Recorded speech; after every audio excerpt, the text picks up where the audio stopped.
The morning sun barely crested the horizon when Eleanor Whitman heard the familiar sound of her youngest sister crying through the thin walls of their cramped boarding house room. It wasn't the first time Violet had woken up hungry, and Eleanor knew it wouldn't be the last. She pulled her worn shawl tighter around her shoulders and glanced at the single dress hanging on the nail driven into the wall, the only decent piece of clothing the three Whitman sisters owned between them. Before we jump back in, tell us where you're tuning in from, and if this story touches you, make sure you're subscribed because tomorrow I've saved something extra special for you. Today was Violet's turn to wear it. Eleanor had been keeping track of a piece of torn paper hidden beneath their shared mattress. Monday, Eleanor wore it to her job at the textile mill. Tuesday, middle sister Beatrice had worn it to her position at the general store. Wednesday, back to Eleanor for her second job cleaning the banker's house. Thursday, Violet's turn to attend the church social where she helped serve meals to families even poorer than their own. The dress was of faded blue cotton with small white flowers, purchased 2 years ago when their father died and they needed something appropriate for the funeral. It had been their mother's best dress before consumption took her the following winter, leaving 3 girls aged 22, 19, and 16 to fend for themselves in the unforgiving frontier town of Cedar Creek, Montana. Eleanor pressed her face against the small window, watching the prosperous families of Cedar Creek begin their day. Mrs. Montgomery swept past in a burgundy velvet coat with pearl buttons, her daughter trailing behind in a matching dress with layers of crisp petticoats. The banker's wife emerged from the hotel wearing what appeared to be an entirely new outfit, a green silk dress with intricate beadwork that probably cost more than the Whitman sisters earned in 6 months. Eleanor?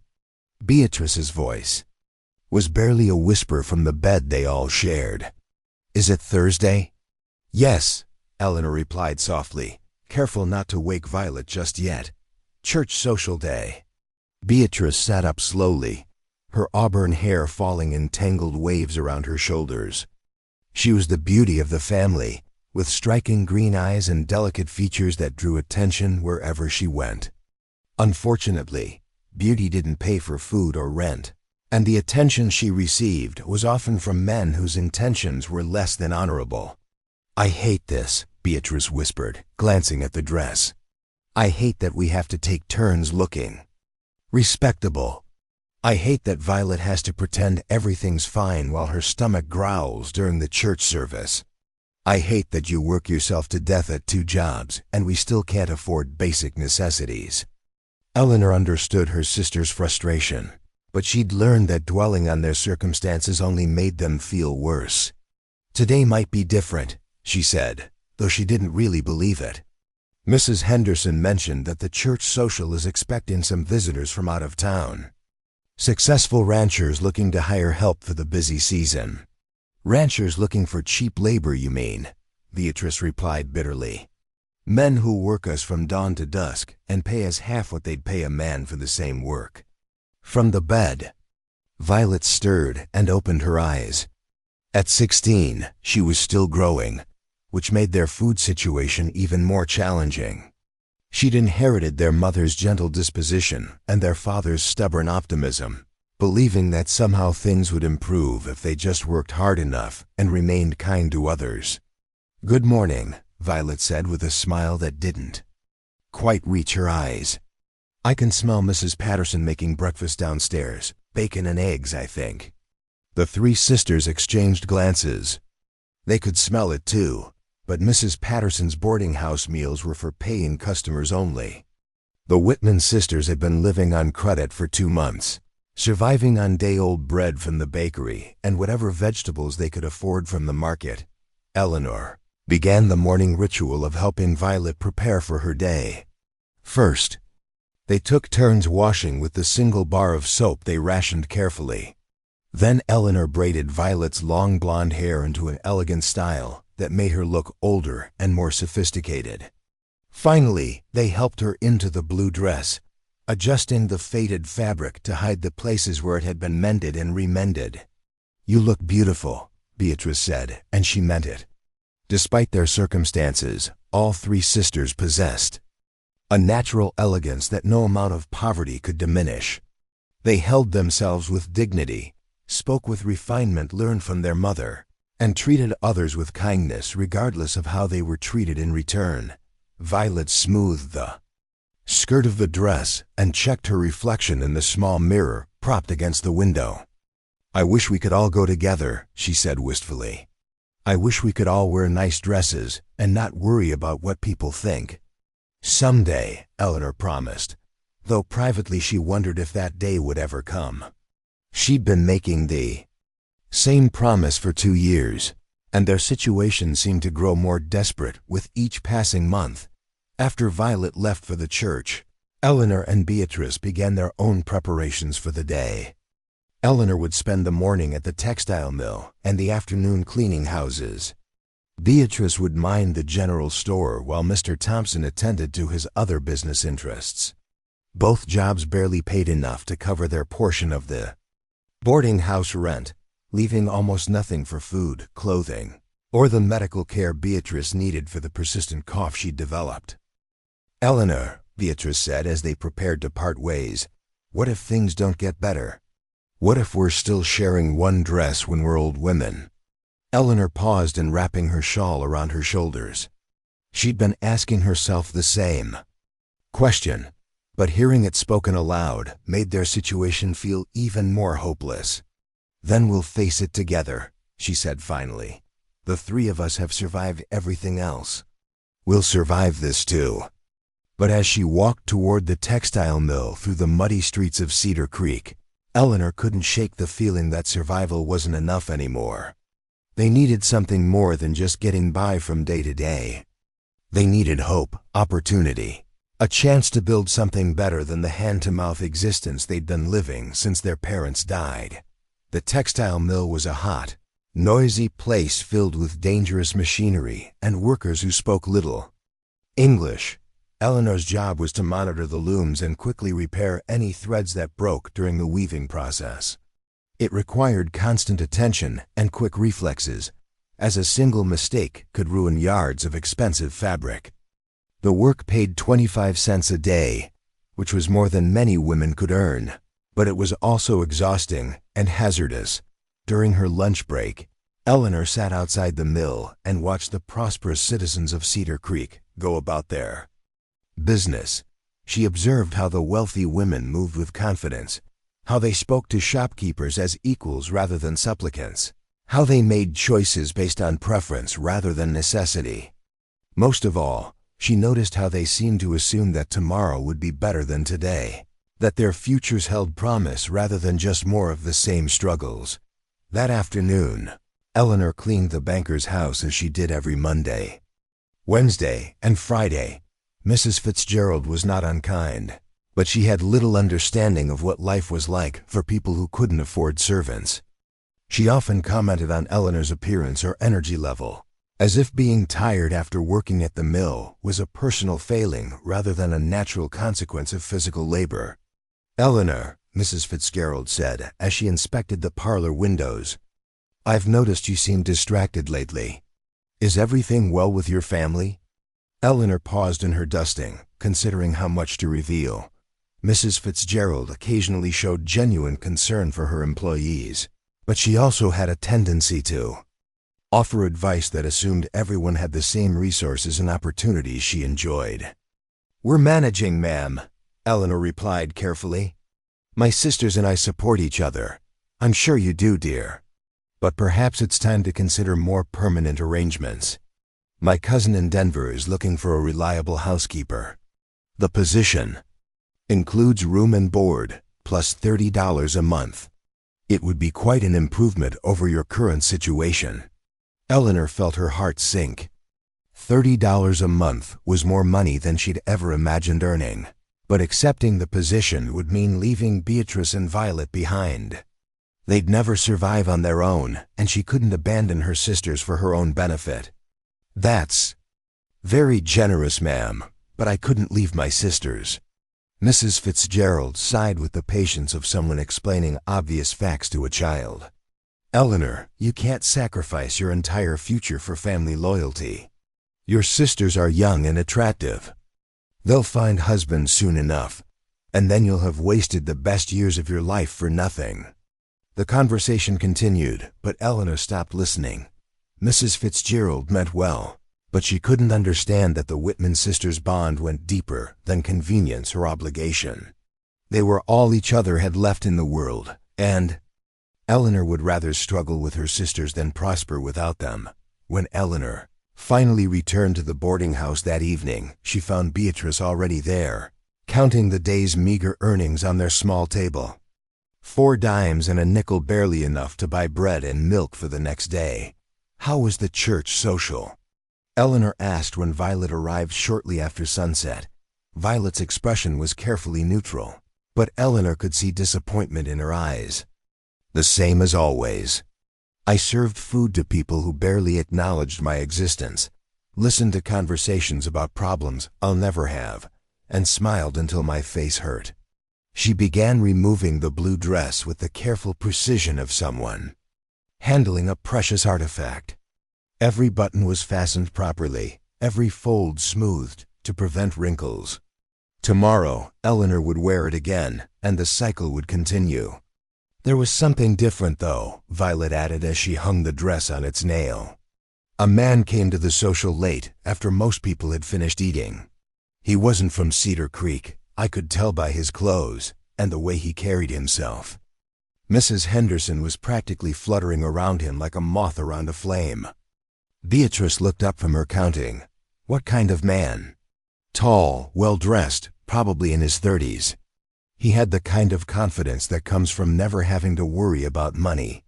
But he wasn't arrogant about it, just comfortable in a way that most people around here aren't. Eleanor felt a familiar stir of curiosity mixed with caution. Wealthy strangers in frontier towns were often either con artists or men looking to take advantage of desperate families. Did he say what brought him to Cedar Creek? Preparing and narrating this story took us a lot of time, so if you are enjoying it, subscribe to our channel, it means a lot to us. Now back to the story. Not exactly, but I overheard him talking to Reverend Mitchell about land purchases and business investments.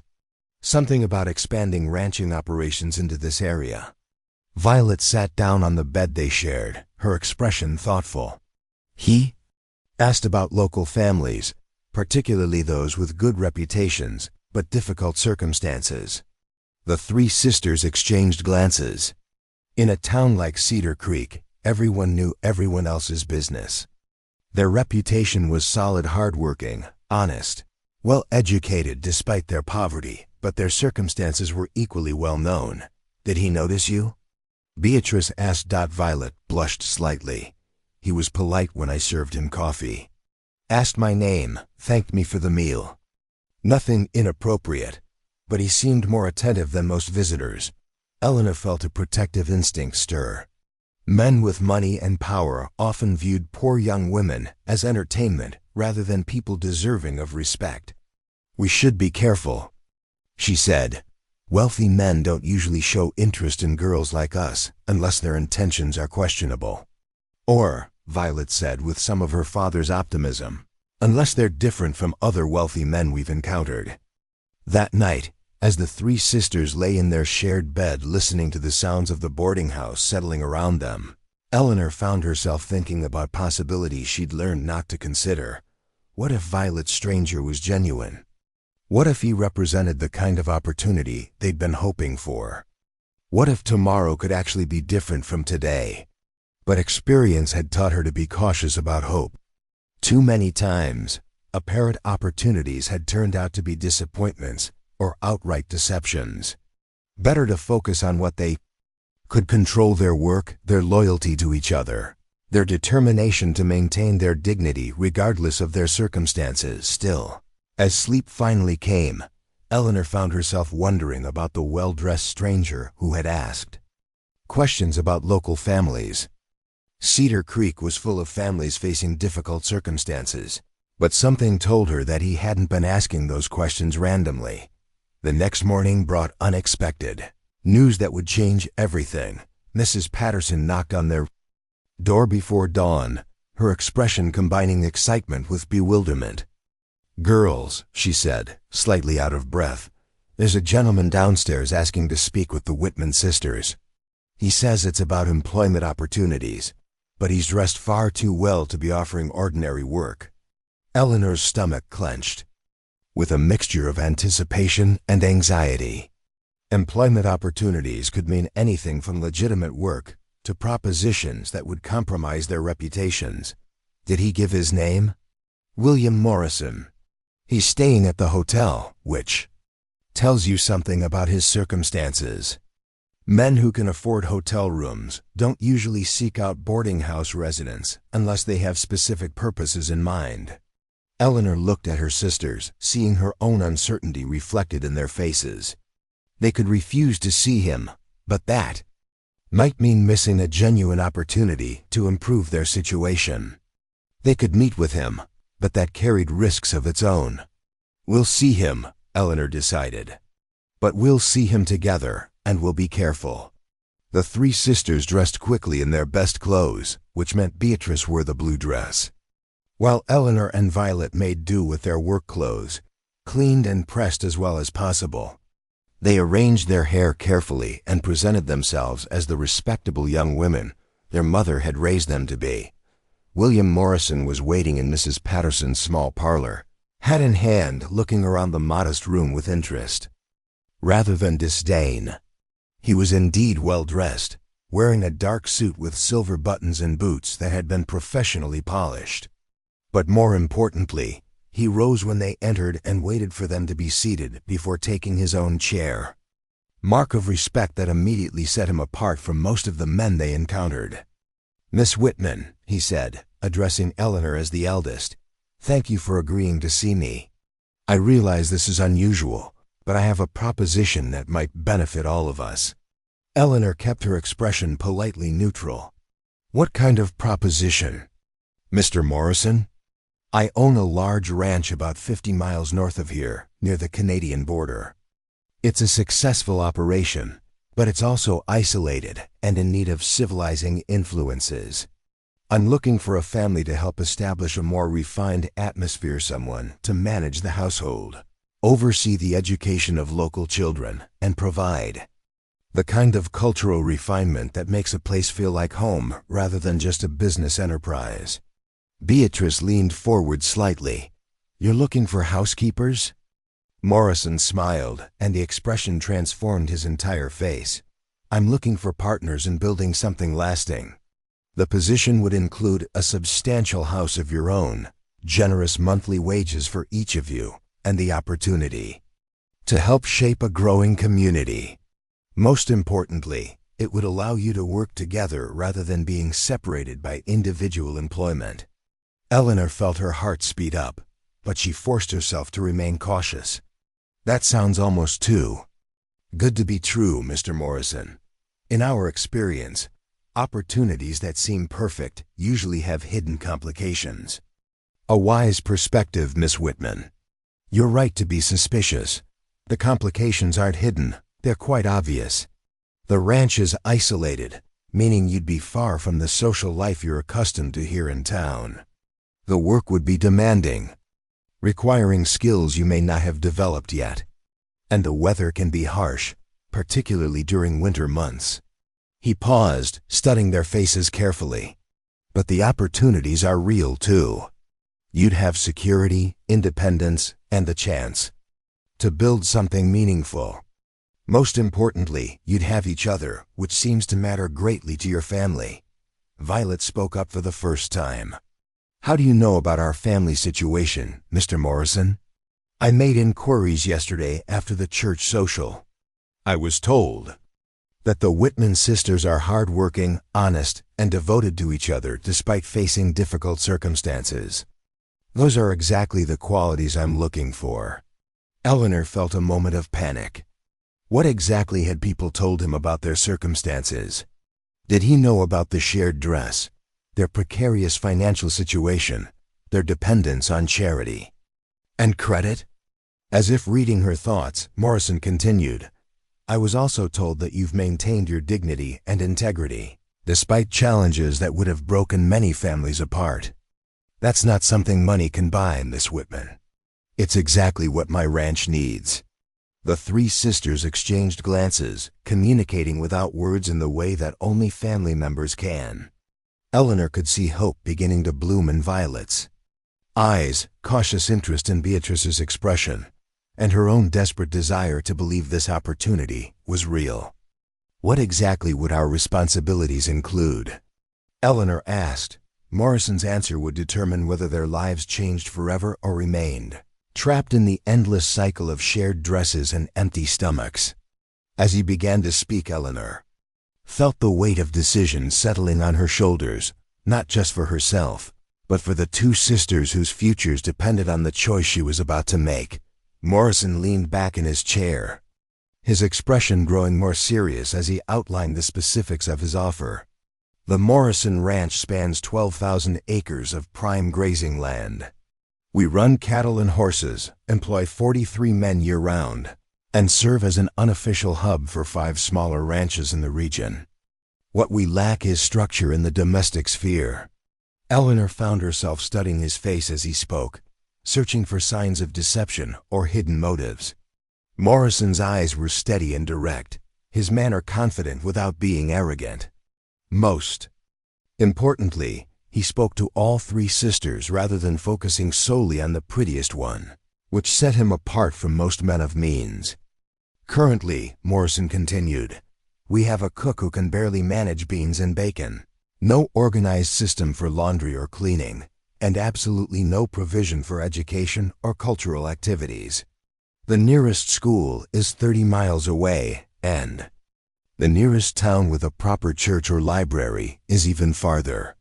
Beatrice shifted in her chair, her practical nature asserting itself. "Mr. Morrison, you're describing a substantial undertaking. Organizing a household for 43 men, establishing educational programs, creating cultural activities, that's not housekeeping, that's pioneering." "Precisely." Morrison's smile returned, and Eleanor could see genuine enthusiasm in his expression. "I'm not looking for servants, Miss Beatrice. I'm looking for civilizers. Women who can transform a rough frontier outpost into something approaching a proper community." Violet spoke up, her young voice carrying surprising wisdom. "And what happens? If we fail? If we arrive at your ranch and discover we're not capable of such an enormous responsibility?" Morrison considered her question carefully before answering. "Then we adapt. Success isn't measured by perfection, Miss Violet. It's measured by improvement. If my ranch becomes 10% more civilized under your influence, that's still progress. Worth celebrating." Eleanor felt a stirring of something she'd almost forgotten: ambition. For 2 years, their goals had been limited to basic survival. The idea of building something, of having a meaningful impact on a community, was both terrifying and exhilarating. "What are the specific terms?" she asked, forcing herself to focus on practical matters. Morrison reached into his jacket and withdrew a folded document. "Each of you would receive $50 per month, plus room and board.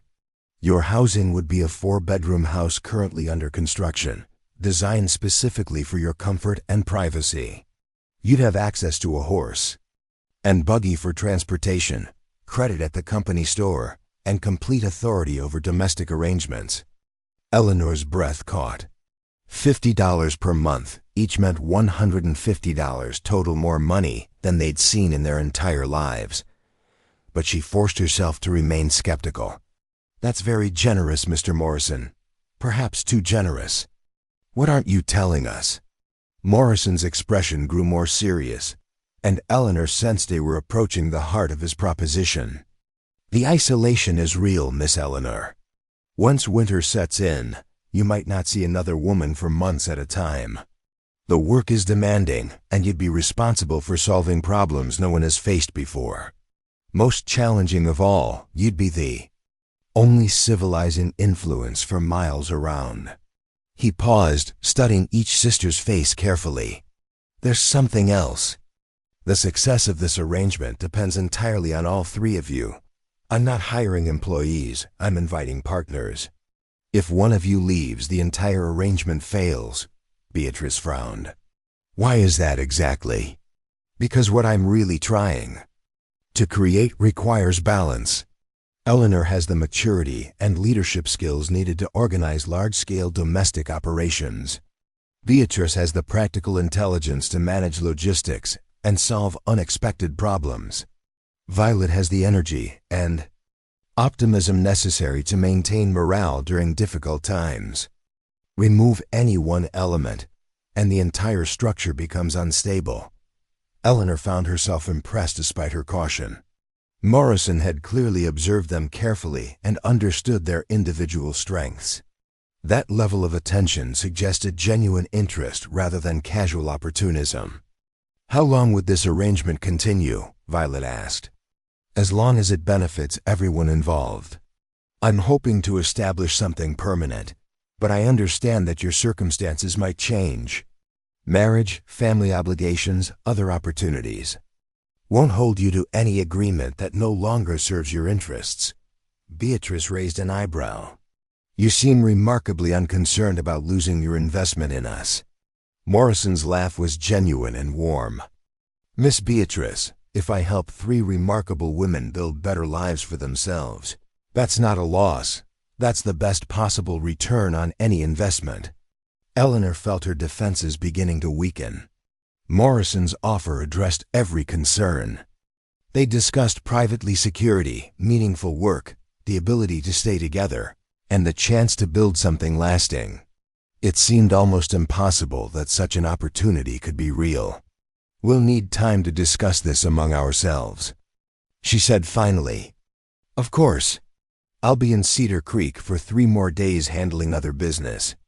Take whatever time you need, but please understand that I'm eager to begin this project as soon as possible. After Morrison left, the 3 sisters sat in stunned silence for several minutes. Finally, Violet spoke. Did that really just happen? Did a wealthy rancher just offer us more money than we've ever dreamed of, plus the chance to build something meaningful? It seems that way, Eleanor replied cautiously. But we need to think carefully about what we'd be giving up. Beatrice looked around Mrs. Patterson's shabby parlor. What exactly would we be giving up? Poverty? Uncertainty? The humiliation of sharing one dress between 3 grown women? We'd be giving up the familiar, Eleanor said. Cedar Creek may not offer us much, but we know what to expect here. Morrison's ranch represents complete uncertainty. Sometimes uncertainty is better than certainty, Violet said quietly. Especially when you're certain that things won't improve. That afternoon, while Beatrice worked at the general store and Violet helped at the church, Eleanor found herself walking through Cedar Creek with new eyes. She noticed how people looked at her with pity, dismissal, or the careful politeness reserved for those whose circumstances might be contagious. She observed the casual waste of families who discarded food scraps that would have fed the Whitman sisters for days. Most painfully, she watched the banker's wife select 3 different hats at the millinery shop, unable to decide which one suited her best. While Eleanor tried to remember the last time she'd worn anything on her head besides her mother's old shawl. When she returned to the boarding house that evening, Eleanor found her sisters already deep in discussion. I've been thinking about Morrison's offer all day, Beatrice said without preamble. I keep trying to find the trap, the hidden danger that makes it too good to be true. And? Eleanor asked. I can't find it. Yes, the work would be demanding. Yes, we'd be isolated. Yes, we'd be taking enormous risks. But what are we risking, really? Our current situation isn't sustainable. We're one illness or injury away from complete destitution. Violet nodded emphatically. I've been calculating our finances. Even if we all kept working and nothing went wrong, it would take us 4 years to save enough money to rent a proper house. 4 years of sharing one dress, skipping meals, and accepting charity. Eleanor sat down heavily on their shared bed. Her sisters were right. But accepting Morrison's offer felt like stepping off a cliff into complete unknown territory. "There's something else to consider," Beatrice continued. "Morrison specifically chose us because we're sisters who refuse to be separated. That suggests he understands something important about family loyalty. Most employers would see our attachment to each other as an inconvenience. He also offered to pay each of us individually," Violet added. "He's not hiring one person and expecting the others to work for free. That suggests respect for our individual worth." Eleanor felt her resistance beginning to crumble. Every logical argument favored accepting Morrison's offer, but something deeper, fear, perhaps, or simple disbelief that good things could happen to people like them, made her hesitant. What if we get to his ranch and discover he expects more than household management? She asked quietly. Beatrice met her gaze directly. "Then we leave. All three of us together, just like we've always done." Morrison specifically said the arrangement continues only as long as it benefits everyone involved. What if we're not capable of the work he's describing? What if we fail completely? "Then we fail together," Violet said simply. "But Eleanor, what if we succeed? What if we actually build something wonderful?" That night, Eleanor lay awake long. After her sisters had fallen asleep, listening to the familiar sounds of the boarding house and trying to imagine a different kind of life. She thought about Morrison's description of wide-open spaces, about having a house of their own, about meaningful work that could help other people. Most of all, she thought about the possibility of hope. For 2 years, they'd survived by limiting their expectations, by accepting that tomorrow would be much like today. Morrison's offer represented the chance to believe that the future could be genuinely different from the past. By morning, Eleanor had made her decision. "We're going to accept Morrison's offer," she announced as her sisters prepared for another day of taking turns with the blue dress. Beatrice and Violet exchanged glances, and Eleanor could see relief flooding their faces. "Are you sure?" Beatrice asked. "Yesterday you seemed much more cautious."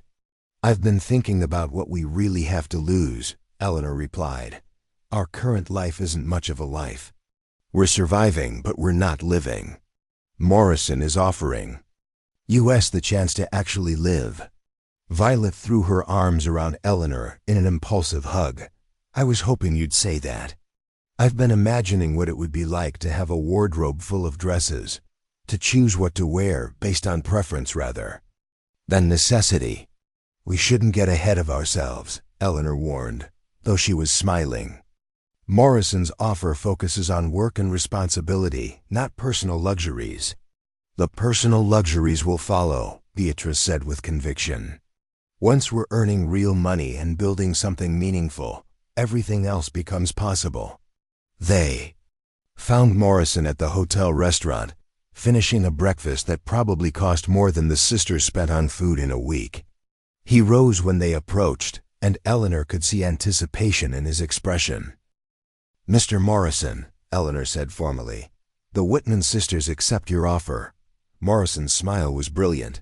"Excellent. I was hoping you'd reach that conclusion, but I wasn't certain. When can you be ready to travel? How much time do we have?" Beatrice asked. "I'm planning to leave Cedar Creek tomorrow morning. I'd prefer to have you with me, but I understand if you need more time to settle your affairs here."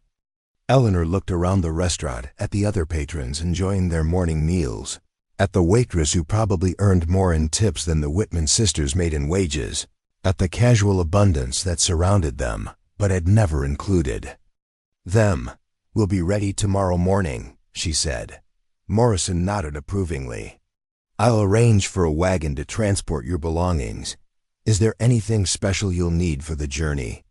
Eleanor thought about their meager possessions, a few changes of work clothes, their mother's Bible, their father's pocket watch, and the single blue dress that had represented their only connection to respectability. "We'll need traveling clothes," she said. "Something appropriate for a 50-mile journey and our first impressions at the ranch." Morrison reached into his pocket and withdrew a roll of bills. Consider this an advance on your first month's wages. Purchase whatever you need for the journey and for setting up your new life." Eleanor stared at the money he was offering, more cash than she'd ever held at one time. "Mr. Morrison, this is very generous, but—" "Miss Eleanor," Morrison interrupted gently, "successful partnerships require trust from both sides.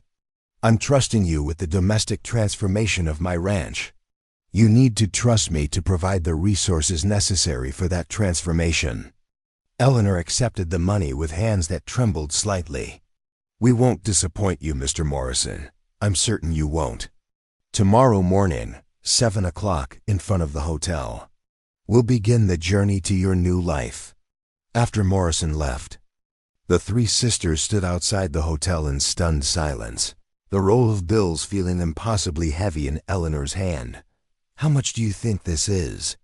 Violet whispered. Eleanor quickly counted the bills, her eyes widening with each denomination. $200, she said faintly. "He just handed us $200. That's more than 4 months' wages for all of us combined," Beatrice calculated. "Either Morrison is extraordinarily generous, or this job is going to be more challenging than we imagined." "Probably both," Eleanor replied. "But right now, we have shopping to do." The next few hours transformed the Whitman sisters' lives in ways they'd never dared imagine. At the dress shop, they purchased traveling outfits that actually fit properly, undergarments that weren't patched and repatched, and sturdy boots designed for frontier life. At the general store, they bought practical supplies for their new life, sewing materials, writing paper, small personal luxuries they'd done without for 2 years. Most remarkably, each sister was able to choose items based on personal preference, rather than absolute necessity. Beatrice selected a warm blue wool dress that brought out her eyes. Violet chose a sunny yellow cotton dress that reflected her optimistic nature. Eleanor picked a practical green dress that suggested competence and authority. For the first time in 2 years, all three sisters would own appropriate clothing simultaneously. That evening, as they packed their expanded belongings into proper traveling bags rather than makeshift bundles, Eleanor felt a mixture of excitement and terror that she'd never experienced before. "Are we making the right choice?" she asked her sisters. "I don't know," Beatrice replied honestly. "But I know we're making a brave choice. Sometimes that's the same thing." "And sometimes," Violet added with a grin, "brave choices lead to the best possible outcomes." Eleanor looked at her sisters, really looked at them, and saw not the desperate young women who'd been sharing one dress and surviving on charity, but capable, intelligent, determined individuals ready to build something meaningful. Tomorrow, they would begin the journey to Morrison Ranch and discover whether they were capable of the transformation Morrison envisioned. Tonight, they would go to sleep as the Whitman sisters who owned proper clothes, had money in their pockets, and faced a future full of possibilities rather than merely problems. The blue dress hung on its nail one final time, no longer a symbol of their poverty, but a reminder of how far they'd already come. Tomorrow, it would stay behind in Cedar Creek while they traveled toward whatever destiny awaited them at Morrison Ranch. The wagon wheels creaked rhythmically against the dirt road as they left Cedar Creek behind, heading north toward Morrison Ranch. Eleanor sat beside Morrison on the driver's bench, while Beatrice and Violet rode in the back with their belongings and supplies. The morning air was crisp with the promise of autumn, and the landscape gradually transformed from the familiar rolling hills around Cedar Creek to wilder, more expansive territory. Morrison proved to be an engaging traveling companion, sharing stories about the region's history and pointing out landmarks that would help the sisters navigate their new environment. His easy conversation revealed a man who was well-educated, but not pretentious, successful but not arrogant, and genuinely interested in their thoughts and observations. "That ridgeline marks the beginning of my property," Morrison said, gesturing toward a series of rocky outcroppings in the distance. "From here to the Canadian border and east to the Milk River, 12,000 acres of some of the finest grazing land in Montana Territory. Violet leaned forward from her seat in the wagon bed. How did you acquire so much land, Mr. Morrison?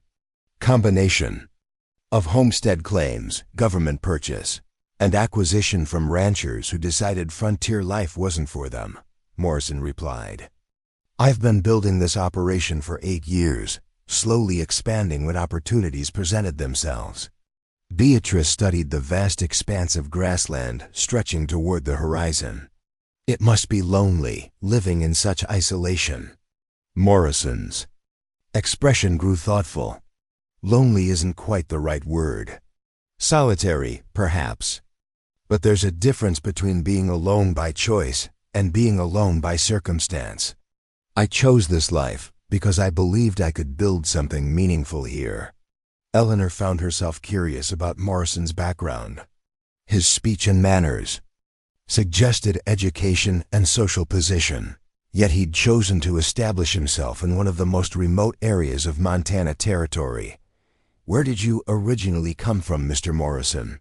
Chicago, originally. My father was a banker, and I was expected to follow in his footsteps. I spent 3 years in that world before realizing I wanted to build something with my hands rather than manipulate numbers on ledger pages. That must have been a difficult conversation with your family, Eleanor observed. Morrison laughed ruefully. My father considered it temporary insanity. He was certain I'd return to civilization within a year, defeated and grateful for his forgiveness. That was 8 years ago, and I haven't been back to Chicago since. As the day progressed, the landscape became increasingly dramatic. Rolling grasslands gave way to more rugged terrain, with distant mountain peaks providing a majestic backdrop. The sisters had never seen country so vast and untamed, and Eleanor found herself both exhilarated and intimidated by the sheer scale of their new environment. Around midday, they stopped beside a clear stream to rest the horses and eat the lunch Morrison had packed.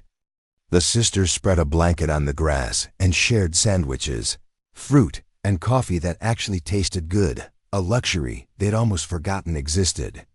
I have a confession to make, Morrison said as they relaxed beside the stream. I wasn't entirely honest about my reasons for seeking you out. Eleanor felt her stomach clench with familiar anxiety. Here it comes, she thought. The hidden agenda, the ulterior motive, the reason this opportunity seemed too good to be true. What do you mean? Beatrice asked, her voice carefully neutral. Morrison looked slightly embarrassed. I told you I needed help establishing a civilized household, which is absolutely true. But I didn't mention that I have specific reasons for wanting to attract more families to this region. What kind of reasons? Violet asked. The territorial. Government is considering this area for rail development. If that happens, land values will increase dramatically, and the region could become genuinely prosperous. But railroad companies prefer to build through areas with established communities, rather than empty wilderness. Eleanor began to understand. You're trying to create a community that will attract railroad investment. Exactly. The more civilized and stable this region appears, the more likely we are to attract the kind of development that benefits everyone. Your presence would signal to other families that this area is suitable for women and children, not just rough frontier life. Beatrice frowned. So we're not just employees, we're part of a larger strategy. Yes, but a strategy that benefits you as much as it benefits me. If railroad development comes to this region, property values will increase, employment opportunities will expand, and all of us will prosper together. Eleanor considered this revelation carefully. Morrison's additional motive didn't change the immediate benefits of his offer, but it did add another layer of complexity to their situation. They weren't just accepting employment, they were becoming partners in a long-term development scheme. What happens if the railroad development doesn't materialize? She asked. Then we continue building the best life we can with the resources we have, Morrison replied. The railroad possibility is a bonus, not a necessity.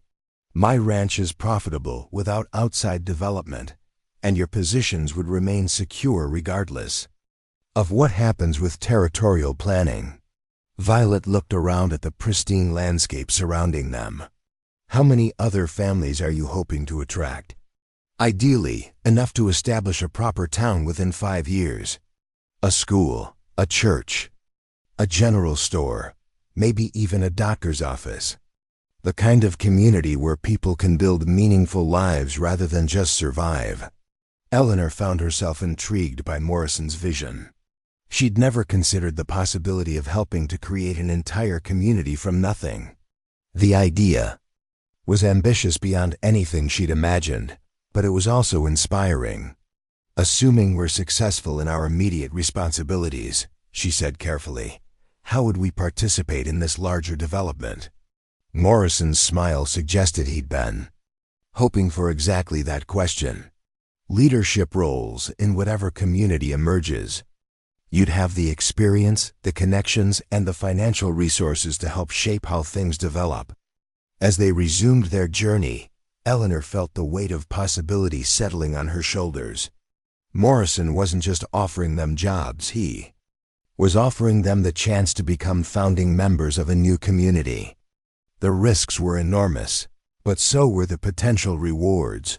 The afternoon brought them to increasingly rugged terrain, with the road winding through valleys and over ridges that provided spectacular views of the surrounding landscape. Eleanor had never imagined that such wild beauty existed, and she found herself understanding why Morrison had chosen to build his life in this remote location. There, Morrison said, pointing toward a collection of buildings nestled in a broad valley ahead. Morrison Ranch.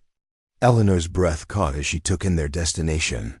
The main ranch house was a substantial 2-story structure with a wraparound porch and fresh white paint that gleamed in the afternoon sun. Surrounding it were numerous outbuildings, barns, corrals, bunkhouses, and workshops that spoke of a thriving operation. But what impressed Eleanor most was the sense of order and purpose that characterized the entire complex. This wasn't a rough frontier outpost thrown together for basic survival. Morrison had created something that approached the refinement of an eastern estate, adapted for western conditions. It's beautiful, Violet breathed, and Eleanor could hear genuine awe in her sister's voice.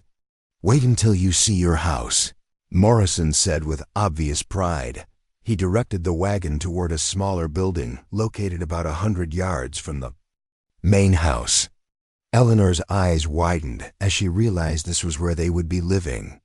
The house was newly constructed, with large windows, a covered porch, and architectural details that suggested careful planning rather than hasty assembly. 4 bedrooms, as promised, Morrison said as he helped them down from the wagon, plus a parlor, dining room, and kitchen equipped with the latest conveniences. You'll have privacy and comfort while remaining close enough to the main house for easy coordination. Beatrice walked around the house, examining the construction with her practical eye for detail. Mr. Morrison, this is far more elaborate than what we expected. You've built us a proper home, not just quarters for employees. I told you I was looking for partners, not servants, Morrison replied. Partners deserve accommodations that reflect their importance to the operation. Eleanor found herself struggling with emotions she couldn't quite identify. For 2 years they'd lived in a single room in a boarding house, sharing not just space but every aspect of their daily existence. The idea of having individual bedrooms, personal space, and domestic privacy seemed almost too luxurious to accept. Morrison led them through the house, pointing out features designed for their comfort and convenience. The kitchen contained a modern stove, ample storage, and work surfaces that would make meal preparation efficient and pleasant. The parlor was furnished with comfortable chairs and good lighting for reading or sewing. Each bedroom contained a proper bed, dresser, and wardrobe. The furniture came from Denver, Morrison explained. I wanted you to have everything necessary to begin your new life immediately. Violet sat down on one of the parlor chairs and ran her hands over the upholstered arms. I can't remember the last time I sat on furniture this comfortable. There's more, Morrison said, leading them to the back of the house where large windows overlooked a garden area. I've had the soil prepared for vegetable and flower gardens. I thought you might enjoy having fresh produce and the opportunity to beautify your surroundings. Eleanor felt tears threatening and blinked them back quickly. Morrison's attention to detail went far beyond practical necessity. He'd thought about what would make their lives not just comfortable, but genuinely pleasant. "Mr. Morrison," she said quietly, "this is overwhelming. We expected basic accommodations and the opportunity to work. You've provided us with luxury." Morrison's expression grew serious. "Miss Eleanor, I need you to understand something important. The success of this entire venture depends on your happiness and satisfaction. If you're comfortable and content, you'll do excellent work, which will attract other families to the region, which will contribute to the community development I'm hoping to achieve." He gestured toward their new home. "This isn't charity or unnecessary generosity. It's a business investment in our mutual success." Beatrice walked to the kitchen window and looked out toward the main ranch buildings. "What exactly will our daily responsibilities include?" "Initially, organizing the domestic operations for the main house. We currently have a cook who's willing, but not skilled, and no systematic approach to cleaning, laundry, or maintenance. The bunkhouse meals are adequate, but uninspiring, and there's no organized provision for medical care when injuries occur." Morrison paused, studying their faces. "Beyond the immediate domestic needs, I'm hoping you'll help establish educational and cultural activities. Several of my ranch hands have children, and there are families on neighboring spreads who need schooling options. The nearest church is 30 miles away, so religious services would be valuable." Eleanor began to see the scope of what Morrison was asking. "You want us to create the infrastructure of civilization." "Exactly. Schools, medical care, cultural activities, social organization, all the elements that transform a collection of buildings into a real community." Violet looked around their new parlor with growing excitement. "We could host social gatherings here, musical evenings, reading circles, holiday celebrations. Educational classes in the main house," Beatrice added, her practical mind already working on logistics. "Basic literacy, arithmetic, maybe domestic skills for the women." Eleanor felt her own enthusiasm building, despite her natural caution. "Medical training for basic injuries and illnesses. Organized food preservation for winter months. Coordinated childcare for working mothers." Morrison's smile grew broader with each suggestion. "Now you're beginning to understand the possibilities. What I'm offering isn't just employment, it's the chance to build something that will outlast all of us." As evening approached, Morrison helped them unload their belongings and settle into their new home.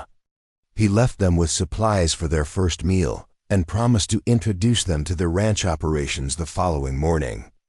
After Morrison departed, the three sisters sat in their new parlor, still struggling to believe their circumstances had changed so dramatically in just 2 days. "Is this really happening?" Violet asked, curled up in a chair that was actually large enough for comfort. "I think so," Eleanor replied, though she kept expecting to wake up and find herself back in the boarding house room. Beatrice had been unusually quiet during the settling-in process, but now she looked up from examining their new accommodations. "I've been thinking about Morrison's real agenda," she said. "Creating a community to attract railroad development." "Are you concerned about it?" Eleanor asked. "Not concerned, exactly. But I think we need to understand that our success here will depend on more than just managing household operations. We're going to be symbols of what this region could become." The rest of the morning was spent planning the breakfast reorganization. Eleanor and Beatrice worked with Cookie to design an efficient serving system, while Violet took inventory of supplies and equipment. By noon, they had a detailed plan for transforming the ranch's morning meal routine. But as they worked, Eleanor became aware of being observed. Ranch hands found excuses to pass by the kitchen, stealing glances at the three sisters with expressions ranging from curiosity to skepticism. She realized that their success would depend not just on organizational skills, but on winning acceptance from men who might resent outside interference with familiar routines. "Cookie," she said during a break in their planning, "how do you think the men will react to changes in the dining routine?" Cookie considered the question carefully. "Depends on whether the changes make things better or just different. These boys appreciate good food and efficient service, but they don't like being told they've been doing things wrong." Beatrice nodded understanding. "Then we need to present the changes as improvements to what already works, not criticism of what came before. And we need to make sure the improvements are obvious from the first day," Violet added. "Men who work hard want to see immediate benefits." That afternoon, Eleanor and her sisters threw themselves into reorganizing the kitchen and dining areas. They cleaned surfaces that hadn't been properly maintained in months, organized storage areas for maximum efficiency, and set up serving stations designed to minimize congestion and waiting time. Cookie worked alongside them, his initial skepticism giving way to genuine enthusiasm as he saw their vision taking shape. "Ain't worked in a kitchen this organized since I left the Army," he admitted. By evening, the transformation was remarkable. The kitchen gleamed with cleanliness, supplies were logically organized, and the dining area was arranged for efficient service. Eleanor felt exhausted but satisfied as she surveyed their day's work. Morrison appeared as they were making final preparations for the next morning's breakfast test. "This is incredible," he said, walking through the reorganized facilities. "It looks like a completely different operation." "The real test comes tomorrow morning," Eleanor cautioned.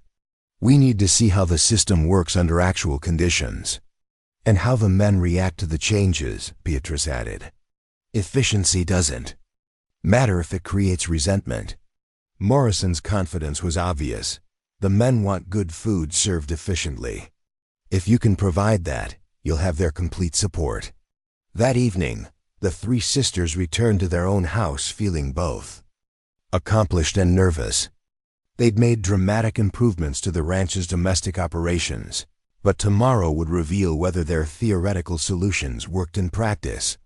"I keep thinking about breakfast," Violet confessed as they sat in their parlor after dinner. "What if the men hate the changes? What if our system creates confusion instead of efficiency?" "Then we adapt," Eleanor replied, though she shared her sister's concerns. "We observe what works and what doesn't, and we modify our approach accordingly."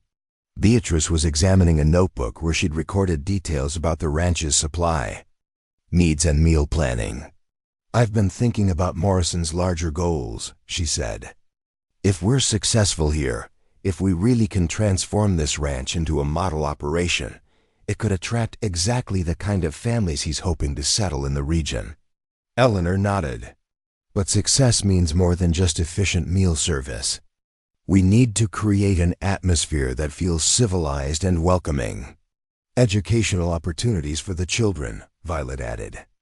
"Social activities that bring people together. Medical care for injuries and illnesses. Religious services and cultural events," Beatrice continued. "All the elements that make a place feel like a community rather than just a workplace." Eleanor felt the weight of these ambitions settling on her shoulders. Morrison had hired them to organize domestic operations, but their real challenge was to help create the foundation for an entire civilized community. The scope of that responsibility was both inspiring and intimidating. Dawn arrived with the sound of men gathering for breakfast. Eleanor dressed quickly and hurried to the main house, where she found Cookie already implementing their new system with obvious pride. The serving stations were arranged exactly as planned, with hot food ready and accessible. Coffee was brewing in large quantities, and fresh bread filled the kitchen with inviting aromas. The ranch hands began filing into the dining area, and Eleanor watched nervously as they encountered the reorganized serving system. There was initial confusion as men accustomed to one routine adapted to another, but Cookie moved among them with confidence, explaining the changes and highlighting the benefits. "Fresh bread every morning," he announced proudly. "Hot coffee, ready when you walk in. Eggs cooked the way you like 'em, not however they come out of the pan." Eleanor observed the men's reactions carefully. Initial skepticism gave way to appreciation as they realized the changes were designed for their benefit rather than their inconvenience. The serving line moved more quickly, the food was noticeably better, and the overall atmosphere felt more organized and welcoming. "This is excellent," said a tall ranch hand Eleanor hadn't met. "Coffee's actually hot, bread's fresh, and I got eggs that ain't burnt around the edges." Other men voiced similar approval, and Eleanor felt a surge of relief and satisfaction. Their first major test had been successful, but she knew this was just the beginning of what they hoped to accomplish.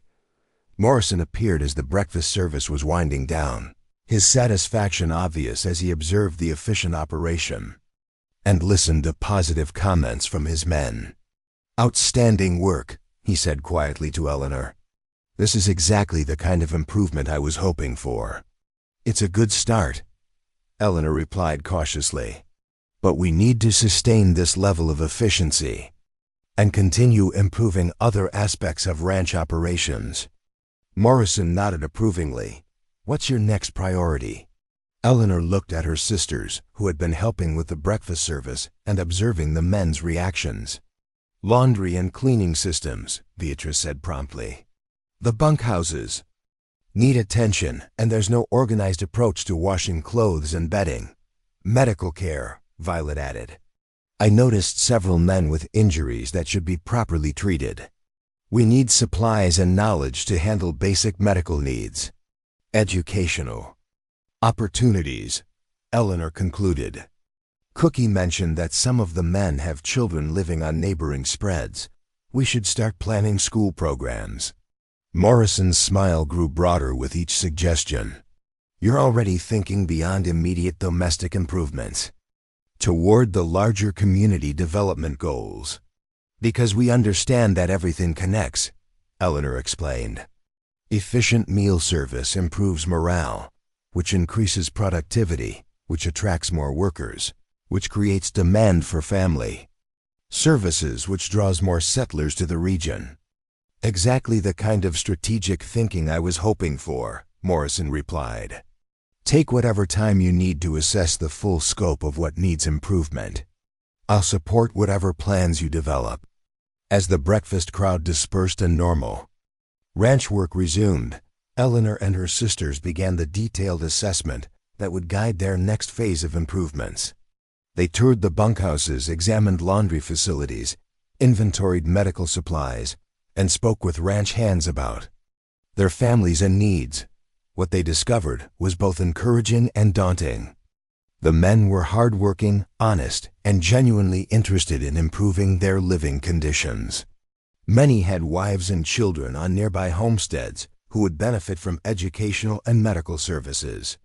But the infrastructure for supporting families was almost non-existent. "We're not just organizing domestic operations," Beatrice observed as they completed their survey. "We're creating the foundation for family life in an area that's been designed only for bachelor ranchers." Eleanor nodded grimly. "Which means everything we do sets precedents for how this community will develop." "No pressure," Violet said with a nervous laugh. But despite the enormous scope of their challenge, Eleanor found herself energized rather than intimidated. For the first time in her life, she was working on something that mattered beyond mere survival. The improvements they implemented would affect dozens of families and potentially shape the development of an entire region. That afternoon brought their first real test of crisis management. A young ranch hand named Jimmy Collins was thrown from his horse and suffered what appeared to be a broken arm. The injury occurred several miles from the main buildings, and by the time other workers brought him back to the ranch, he was in considerable pain and shock. Eleanor found herself thrust into the role of medical coordinator, with no formal training and limited supplies. But her natural leadership abilities and practical intelligence guided her through the crisis. She dispatched Violet to ride for the nearest doctor while organizing immediate care for the injured. Working with supplies from Morrison's basic medical kit, Eleanor cleaned and stabilized the injury while Beatrice prepared a comfortable space for the patient and organized help from other ranch workers. By the time the doctor arrived several hours later, Jimmy was stable and comfortable, and the emergency had been managed with efficiency that impressed everyone involved. Eleanor nodded slowly. "That's both an opportunity and a responsibility. And a risk," Violet added. "If we fail, we don't just lose our jobs, we potentially damage Morrison's entire development strategy." "Then we won't fail," Eleanor said with more confidence than she entirely felt. "We'll succeed beyond Morrison's expectations, and we'll help create something extraordinary." That night, Eleanor lay in her own bed for the first time in 2 years, listening to the sounds of her sisters settling into their own rooms. The silence was profound after the constant noise of the boarding house, and the space felt almost impossibly luxurious. But along with comfort came the weight of enormous responsibility. Morrison had invested significant resources in their success, and the scope of what he was asking went far beyond anything they'd ever attempted. They would need to develop skills they'd never used, solve problems they'd never encountered, and maintain their effectiveness under pressure they'd never experienced. Eleanor thought about the blue dress hanging back in Cedar Creek, and smiled at how distant that symbol of poverty now seemed. Tomorrow she would put on one of her new dresses and begin the work of transforming Morrison Ranch into the kind of community that could change the entire region. The journey from sharing one dress to owning a wardrobe had taken just 2 days. The journey from employees to community leaders would take much longer, but Eleanor was beginning to believe they were capable of making that transformation as well.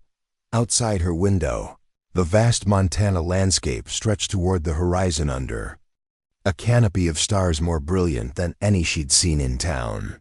Somewhere in that darkness lay the future Morrison envisioned, thriving community built through their combined efforts. Eleanor fell asleep planning lessons for ranch children, menus for community gatherings, and systems for organizing domestic operations that would support dozens of families. For the first time in years, her dreams were filled with possibilities rather than fears. Dawn came early at Morrison Ranch, announced by the distant lowing of cattle and the sound of men beginning their daily work routines. Eleanor woke in her own bed, momentarily disoriented by the unfamiliar surroundings, before remembering where she was and why. Through her bedroom window, she could see the main ranch house silhouetted against the morning sky, smoke already rising from the kitchen chimney. She dressed quickly in one of her new work dresses, a practical brown cotton with sturdy buttons, and made her way to the kitchen, where she found Beatrice already preparing coffee and Violet examining the well-stocked pantry with obvious delight. "I've been taking inventory," Violet announced. Mr. Morrison wasn't exaggerating about needing help with food preparation.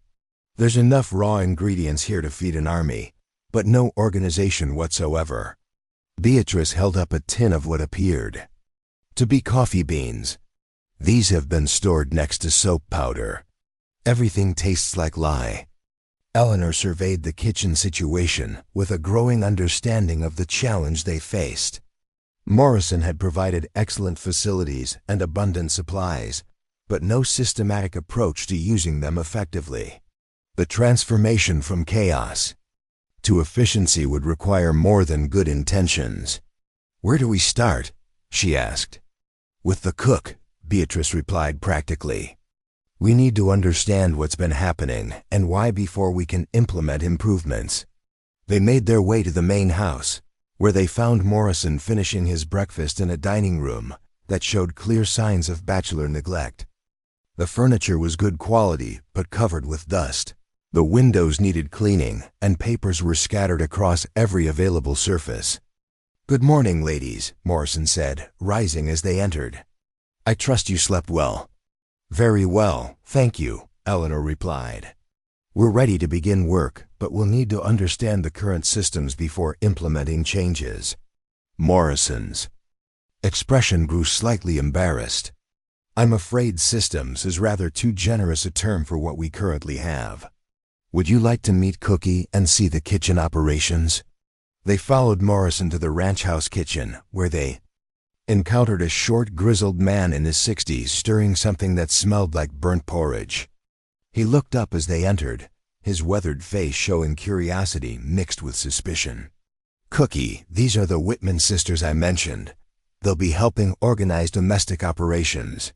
Cookie wiped his hands on a stained apron and nodded. Cautiously, "Ma'am, been cooking for this outfit 6 years now. Ain't had many complaints." Eleanor studied the kitchen, noting the accumulation of grease on every surface, the haphazard storage of ingredients, and the complete absence of any organizational system. She could see why Morrison had been diplomatic in his description of Cookie's abilities. "I'm sure you've been doing your best under difficult circumstances," Eleanor said diplomatically. "We're here to help make your job easier, not to criticize your methods."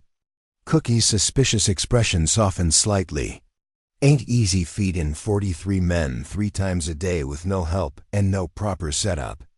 Beatrice moved to examine the pantry, her practical nature immediately identifying problems. "Mr. Cookie, how do you keep track of supplies? How do you know when you're running low on essentials?"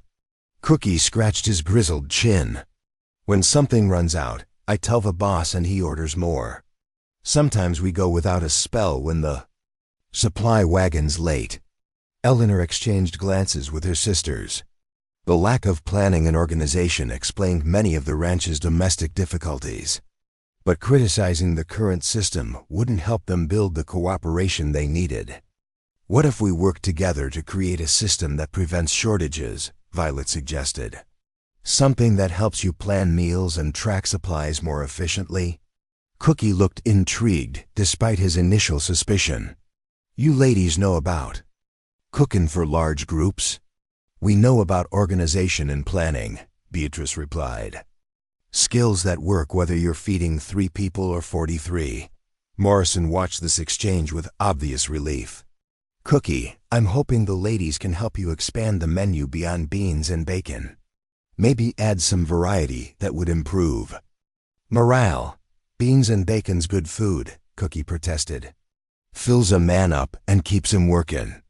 Eleanor saw an opportunity to build alliance rather than create conflict. "Beans and bacon are excellent foundations," she agreed.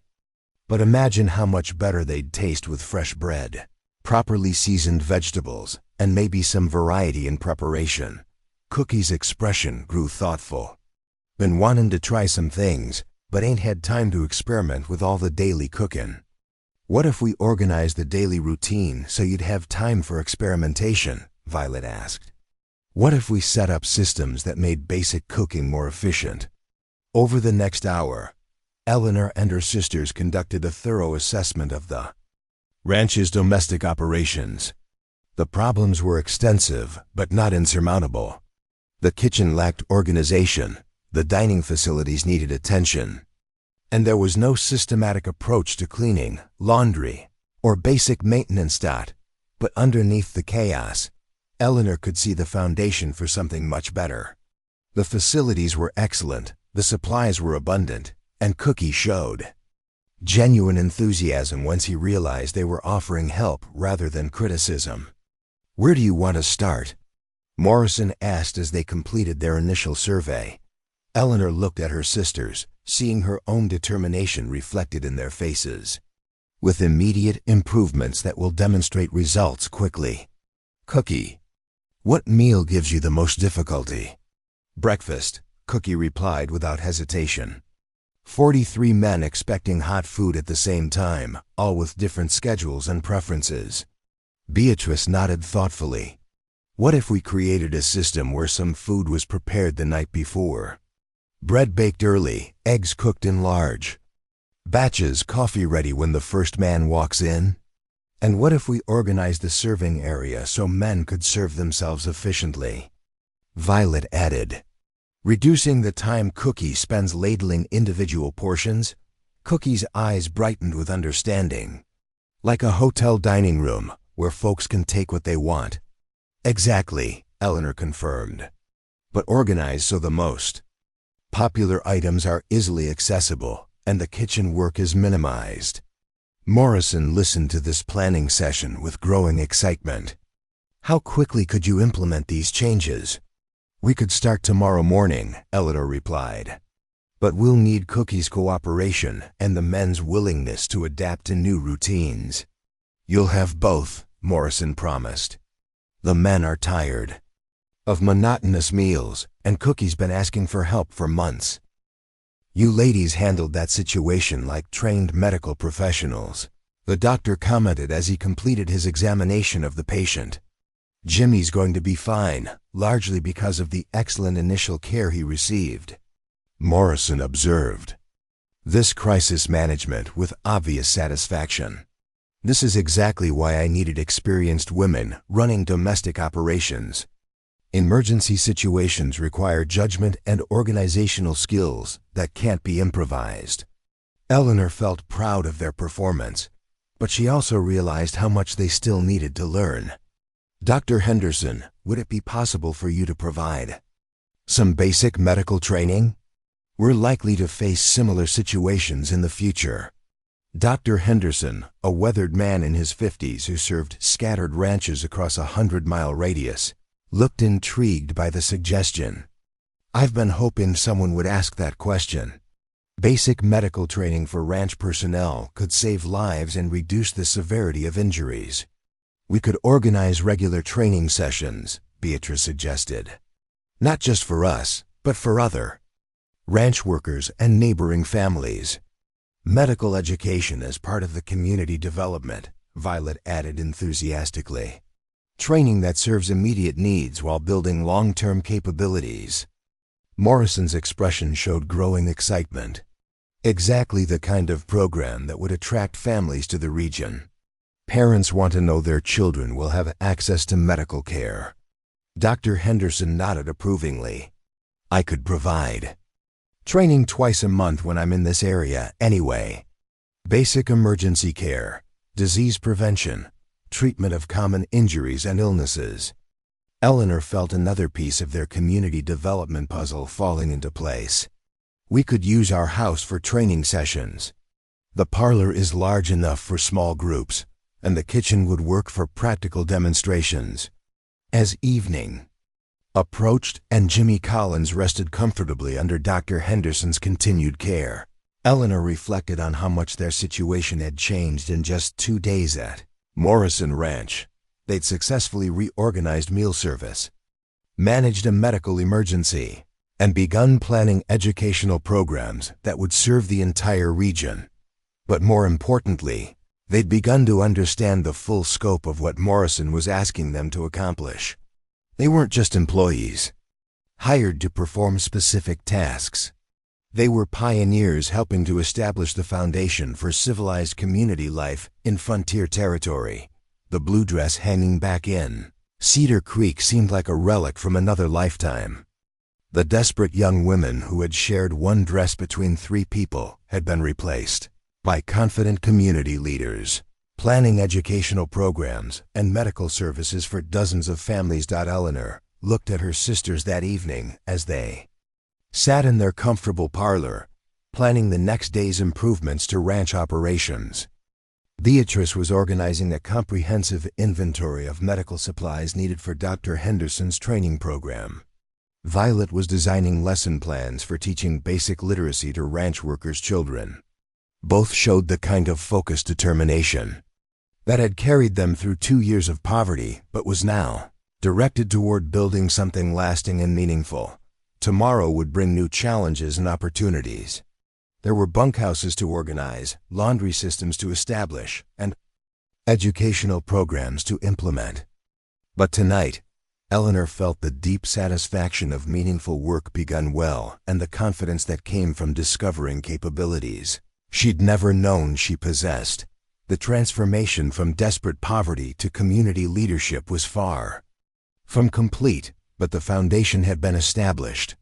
And with each successful day at Morrison Ranch, that foundation grew stronger. 3 weeks into their tenure at Morrison Ranch, the Whitman sisters had established routines that were transforming not just the domestic operations, but the entire atmosphere of the community. Eleanor stood at her kitchen window, watching the morning activity with satisfaction as ranch hands moved through their duties with notably improved morale and efficiency. The breakfast reorganization had been so successful that word had spread to neighboring ranches, and Morrison was receiving visits from other ranch owners, curious about his operational improvements.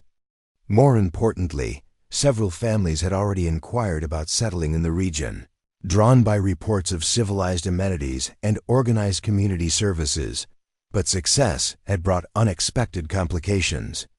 "Eleanor," Beatrice called from the parlor where she was organizing supplies for that afternoon's medical training session. "We have a situation developing that requires careful handling." Eleanor joined her sister, noting the serious expression that usually indicated complex problems requiring diplomatic solutions. "What kind of situation?" 3 different ranch owners have approached Morrison about hiring us away from him. Apparently, our reputation for domestic organization has created something of a bidding war. Eleanor felt her stomach tighten with familiar anxiety.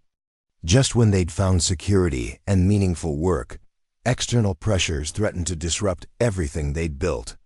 "What kind of offers?"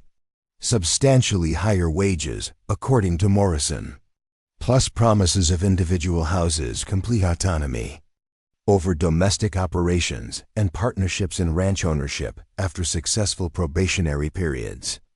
Violet looked up from the lesson plans she was preparing for the children's education program.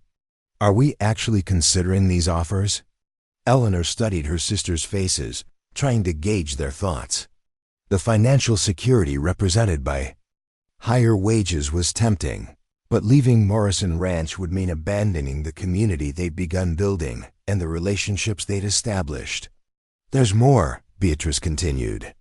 "Morrison is concerned that losing us would damage his development plans.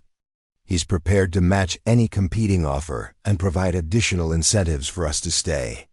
"What kind of additional incentives?" Eleanor asked. "Partnership shares in his land development venture. If railroad development materializes, we'd participate in the profits from increased property values, plus formal positions as community administrators when the town is officially established." Eleanor walked to the window, looking out at the ranch that had become their home and the landscape that represented their future. The decision they made would affect not just their personal security, but the entire community development project Morrison had envisioned. "We need to consider what we actually want," she said finally. "Higher wages and individual advancement, or the chance to build something lasting that benefits everyone." Before her sisters could respond, a commotion outside drew their attention.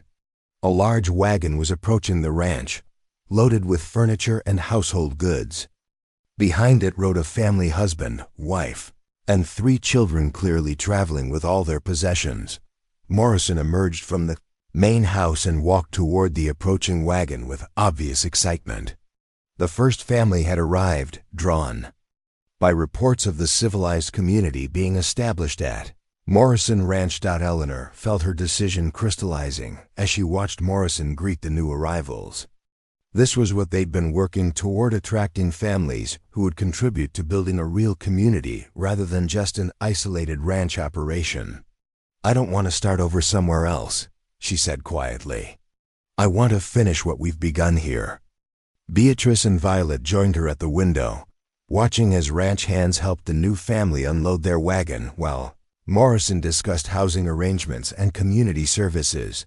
"The other offers are tempting," Beatrice admitted. "But they're offering us roles as employees in established operations." Here, we're building something from nothing. And we're doing it together, Violet added. The other ranches want to hire us individually, which would separate us for the first time since our parents died. Eleanor nodded, feeling the rightness of their decision. Then we stay.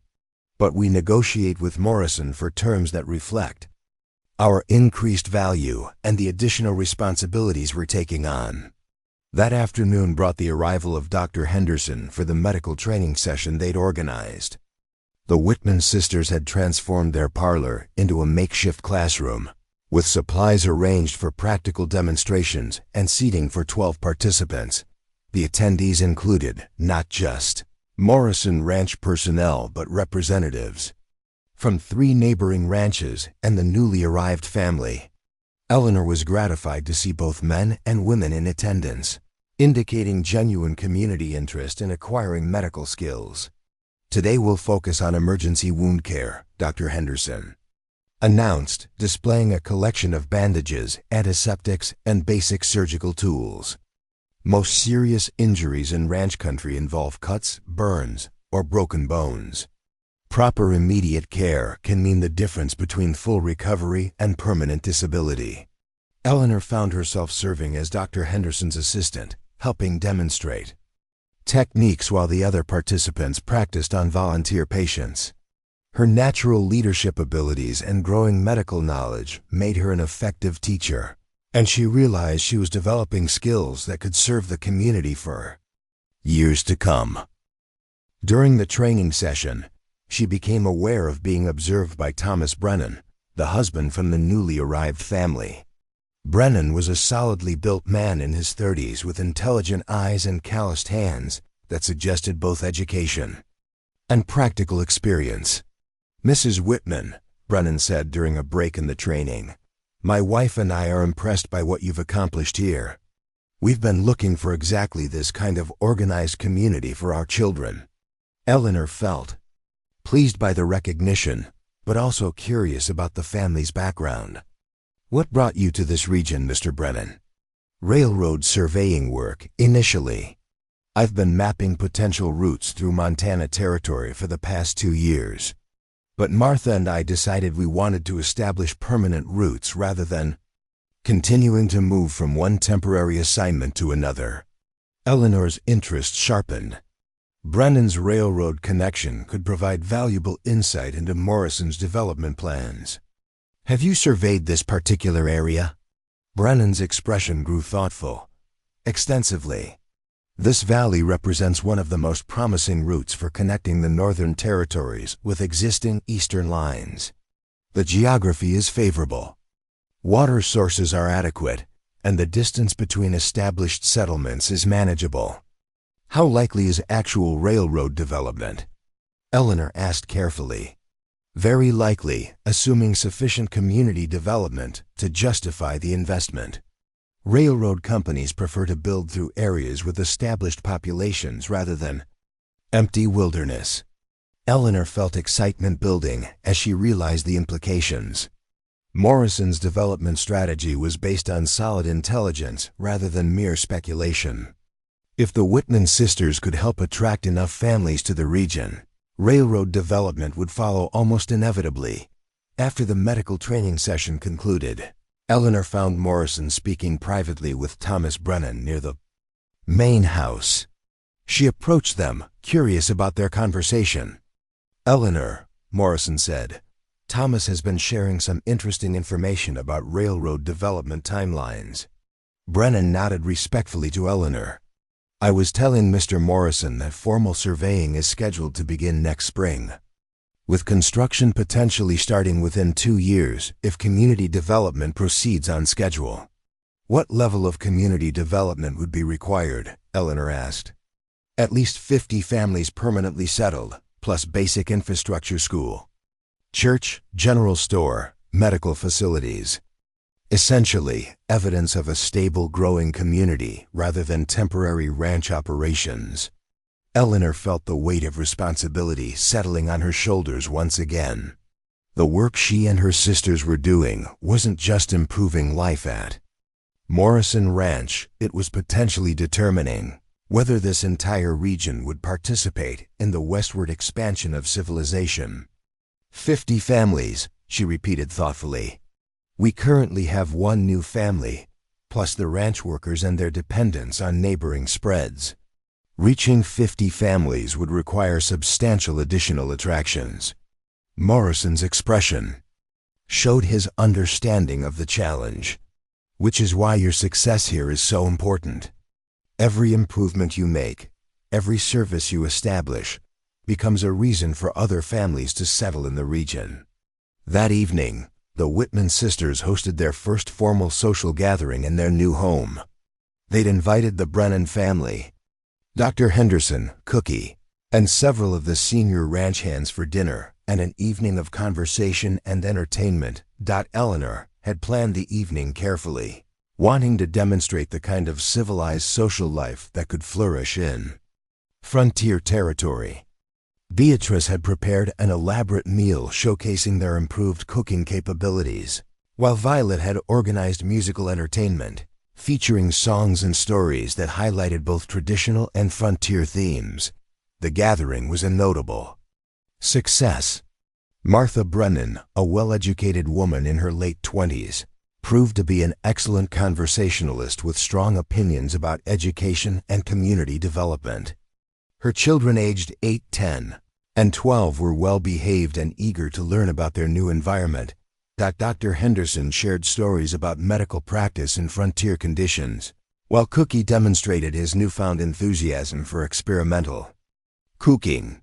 The ranch hands, initially shy about participating in formal social activities, gradually relaxed and contributed their own stories and observations, but the most significant development was the natural emergence of planning discussions about community expansion.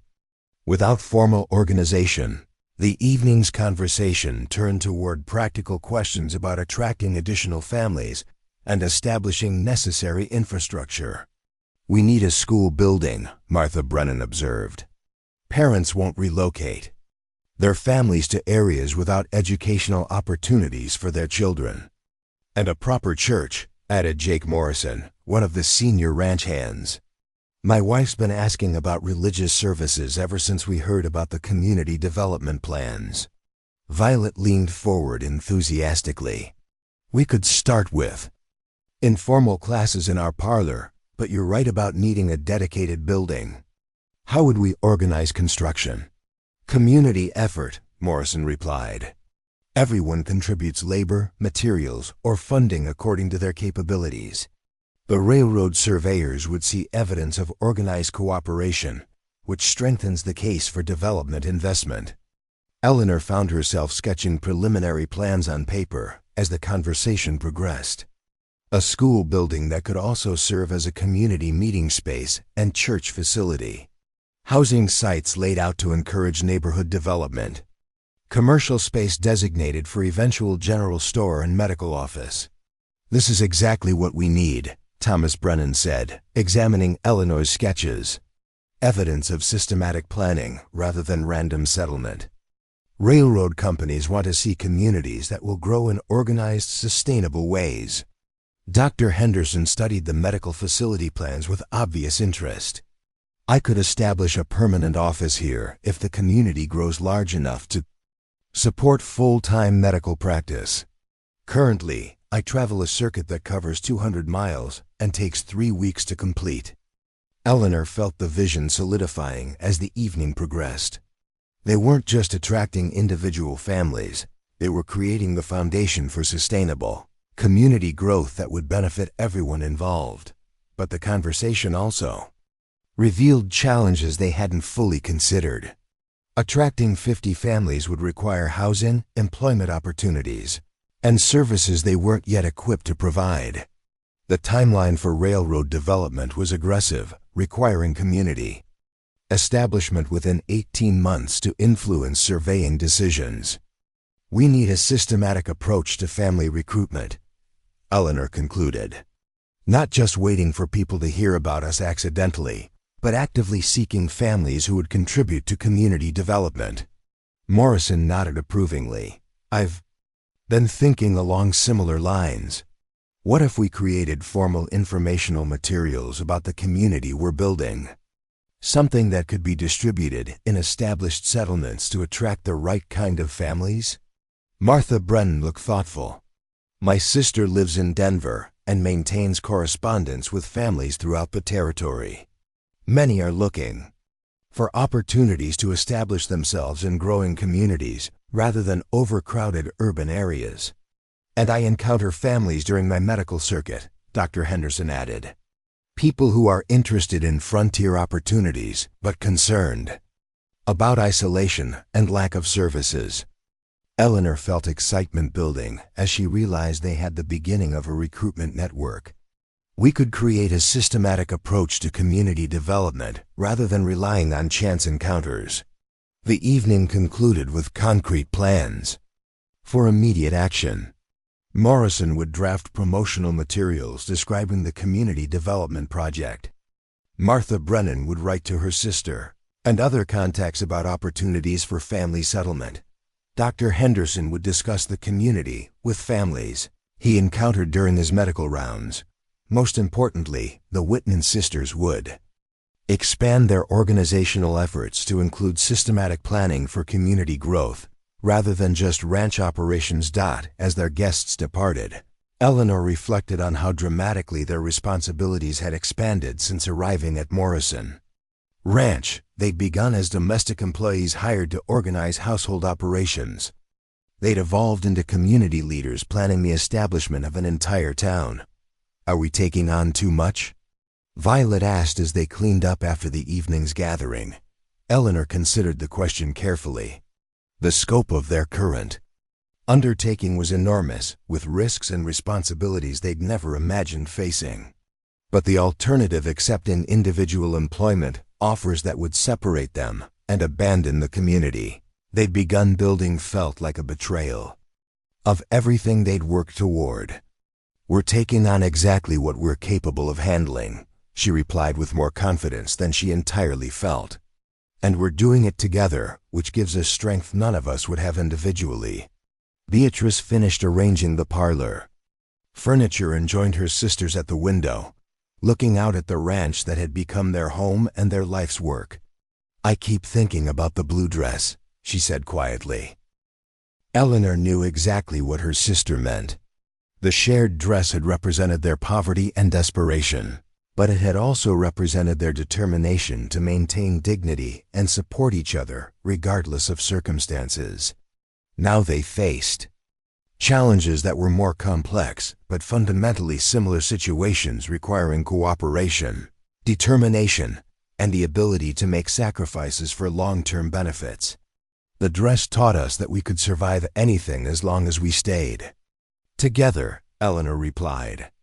Building this community is just a larger version of the same principle.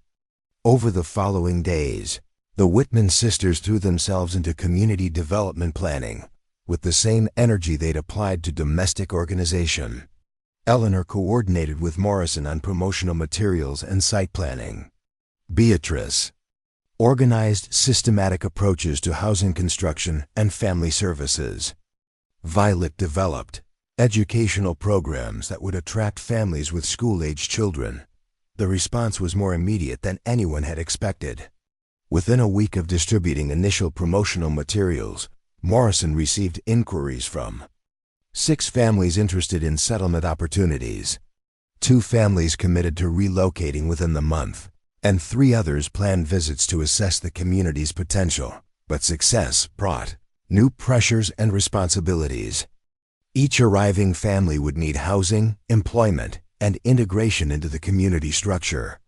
The Whitman sisters found themselves responsible not just for domestic operations, but for comprehensive community management. We need help, Eleanor admitted during one of their evening planning sessions.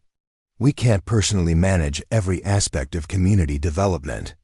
We need to train other people to handle specific responsibilities, Beatrice agreed. Delegation without losing oversight of essential functions. Violet looked up from the correspondence she'd been organizing. Martha Brennan has offered to help with educational planning. Cookie wants to train an assistant to handle routine cooking, so he can focus on menu development. Several of the ranch hands have expressed interest in learning organizational skills. Eleanor felt a familiar surge of excitement as she realized they were approaching another transformation.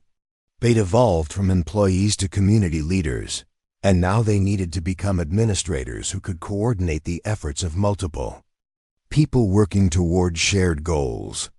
"We're building something bigger than any of us could have imagined," she said, looking at her sisters with pride and affection.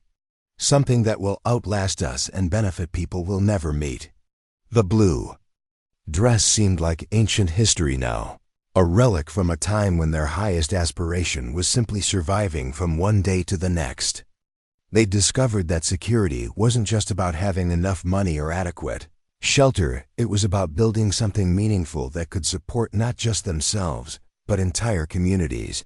Tomorrow would bring new families, new challenges, and new opportunities to prove that three sisters who had once shared a single dress could build something extraordinary when they combined their individual strengths with unwavering mutual support. Eleanor fell asleep that night planning school curricula, housing construction schedules, and social events that would help new families integrate into their growing community. Her dreams were filled with images of a thriving town where children played safely in well-designed streets while their parents pursued meaningful work in an atmosphere of cooperation and mutual respect. The transformation was far from complete, but the foundation was solid and growing stronger every day. By early autumn, Morrison Ranch had transformed into something approaching an actual town. 8 families had settled in the valley, with 3 more arriving weekly, drawn by increasingly favorable reports about employment opportunities, community services, and the organized approach to frontier development. Eleanor stood on the front porch of what was now being called the community center, originally their private home, watching construction crews frame the new school building that would serve as church, meeting hall, and social center. The changes went far beyond mere population growth. Thomas Brennan had surveyed and laid out proper streets, complete with designated areas for commercial development and public spaces. Dr. Henderson had established a permanent medical office in a building constructed specifically for healthcare services. Most remarkably, the territorial government had taken notice of their community development efforts and assigned an official postal designation, Morrison Creek, Montana Territory, but success had created complications the Whitman sisters hadn't anticipated. "Eleanor," Beatrice called from inside the house where she was reviewing applications from prospective settlers, "we need to discuss the Patterson family situation." Eleanor stepped inside, noting the stress lines around her sister's eyes that had appeared as their administrative responsibilities expanded. Managing community development for nearly 60 families was proving more complex than organizing domestic operations for 43 ranch hands. "What's the problem with the Pattersons?" Beatrice held up a letter written in careful script. "They're requesting permission to establish a saloon and gambling hall. They have experience in such enterprises and believe Morrison Creek could support commercial entertainment facilities." Eleanor felt her stomach tighten. The type of business establishment the Pattersons proposed could attract exactly the kind of population they were trying to avoid: transient workers, professional gamblers, and men whose primary interests lay in activities that were incompatible with family-centered community development. What does Morrison think? That's the complication. Morrison sees potential tax revenue and increased commerce. He believes controlled entertainment facilities could actually stabilize the community by providing acceptable outlets for recreation. Violet looked up from the correspondence she'd been organizing for the school's opening ceremony. What do the other families think? Mixed reactions. The Brennans oppose it completely. The Hendersons are neutral if proper controls are established. The Williamson family actually supports it, believing their teenage sons need wholesome recreation options. Eleanor, walked to the window, looking out at the bustling activity that characterized their growing community. Children played in the street while their mothers hung laundry and visited with neighbors. Men worked on construction projects or tended to livestock in an atmosphere of cooperation and shared purpose. The scene represented everything they'd hoped to achieve and everything that could be threatened by the wrong kind of development decisions.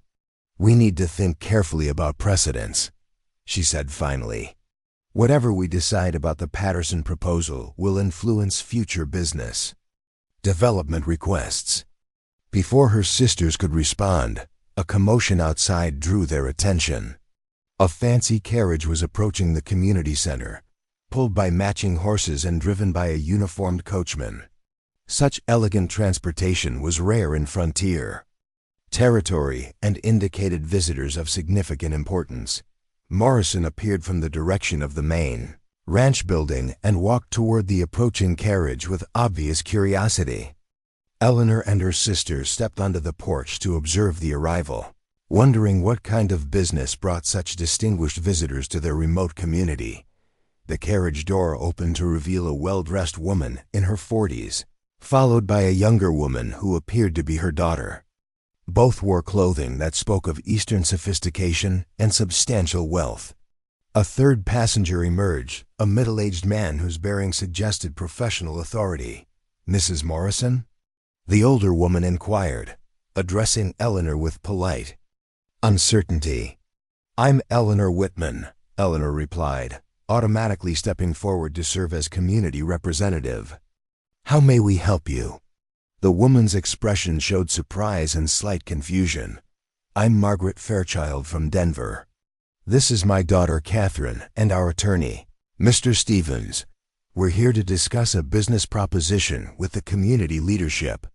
Eleanor felt a chill of premonition. Unexpected visits from wealthy outsiders usually meant either opportunity or trouble, and distinguishing between the two required careful assessment. "Please come inside," she offered, gesturing toward their parlor. "We can discuss your business comfortably." As the visitors settled into their parlor, Eleanor noticed the way they examined their surroundings with appraising eyes. Margaret Fairchild took in the modest but comfortable furnishings, the evidence of community planning documents scattered across tables, and the atmosphere of purposeful organization. "Miss Whitman," Margaret began, "we've been hearing remarkable reports about the community development taking place here.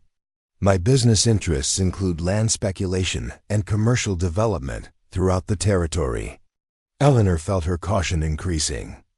Land speculation often meant outside investors attempting to profit from other people's work without contributing to actual community development. "What kind of business proposition are you considering?" she asked carefully. Mr. Stevens, the attorney, withdrew a folder of documents from his leather case. "Mrs. Fairchild is prepared to invest substantial capital in accelerating the commercial development of Morrison Creek. Hotels, shops, entertainment facilities, transportation services, all the amenities necessary for a proper frontier town." Beatrice leaned forward with interest. What would Mrs. Fairchild expect in return for such investment? Margaret Fairchild smiled with the confidence of someone accustomed to successful negotiations. "Partnership shares in future property development, plus management authority over commercial enterprises. We'd essentially be buying into the community's growth potential." Eleanor exchanged glances with her sisters, recognizing both opportunity and danger in the proposal. Accelerated development could attract the railroad investment they needed, but outside control could change the character of the community they'd worked so hard to establish. "What specific developments are you proposing?" Violet asked Catherine. Fairchild spoke for the first time, her voice carrying the authority of someone well-educated in business matters. "A proper hotel with dining facilities, retail establishments for essential goods and services, and entertainment venues that would attract visitors from surrounding areas." "Entertainment venues?" Eleanor repeated, thinking about the Patterson family saloon proposal. "Nothing inappropriate for family communities," Margaret assured her. theater performances, musical events, social dancing, literary societies, the kind of cultural activities that distinguish civilization from mere frontier existence. Eleanor found herself intrigued, despite her caution. The cultural activities. Margaret described aligned perfectly with their community development goals. But the business arrangement being proposed would fundamentally change the power structure they'd established. Morrison appeared in the parlor doorway, having been invited by Beatrice to join the discussion.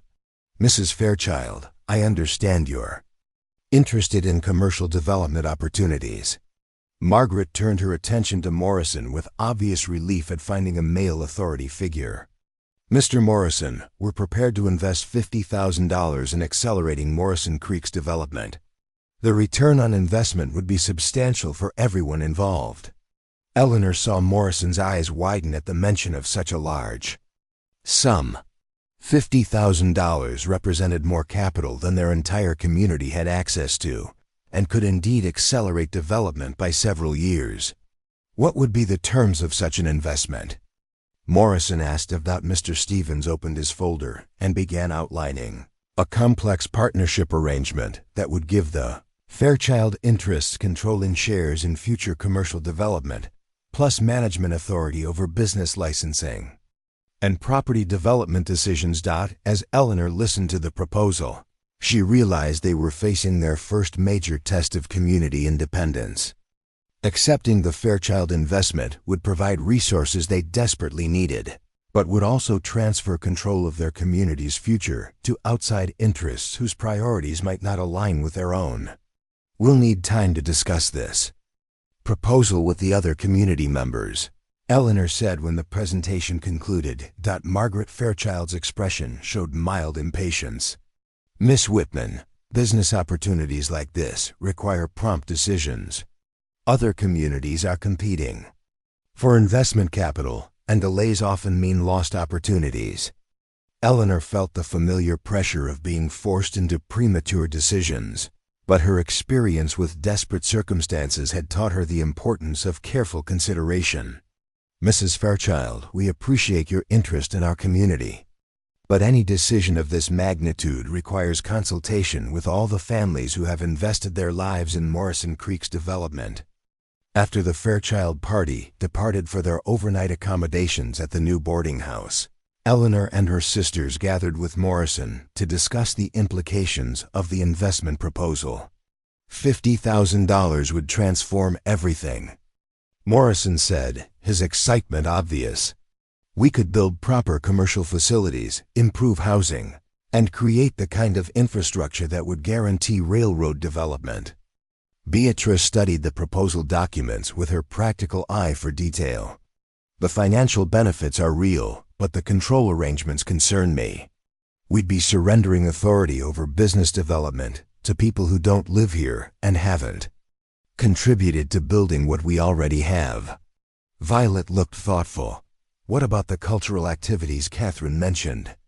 Theater, music, literary societies, those could really enhance community life." Eleanor felt torn between practical benefits and philosophical concerns. "The question is whether we can achieve necessary development without sacrificing community autonomy."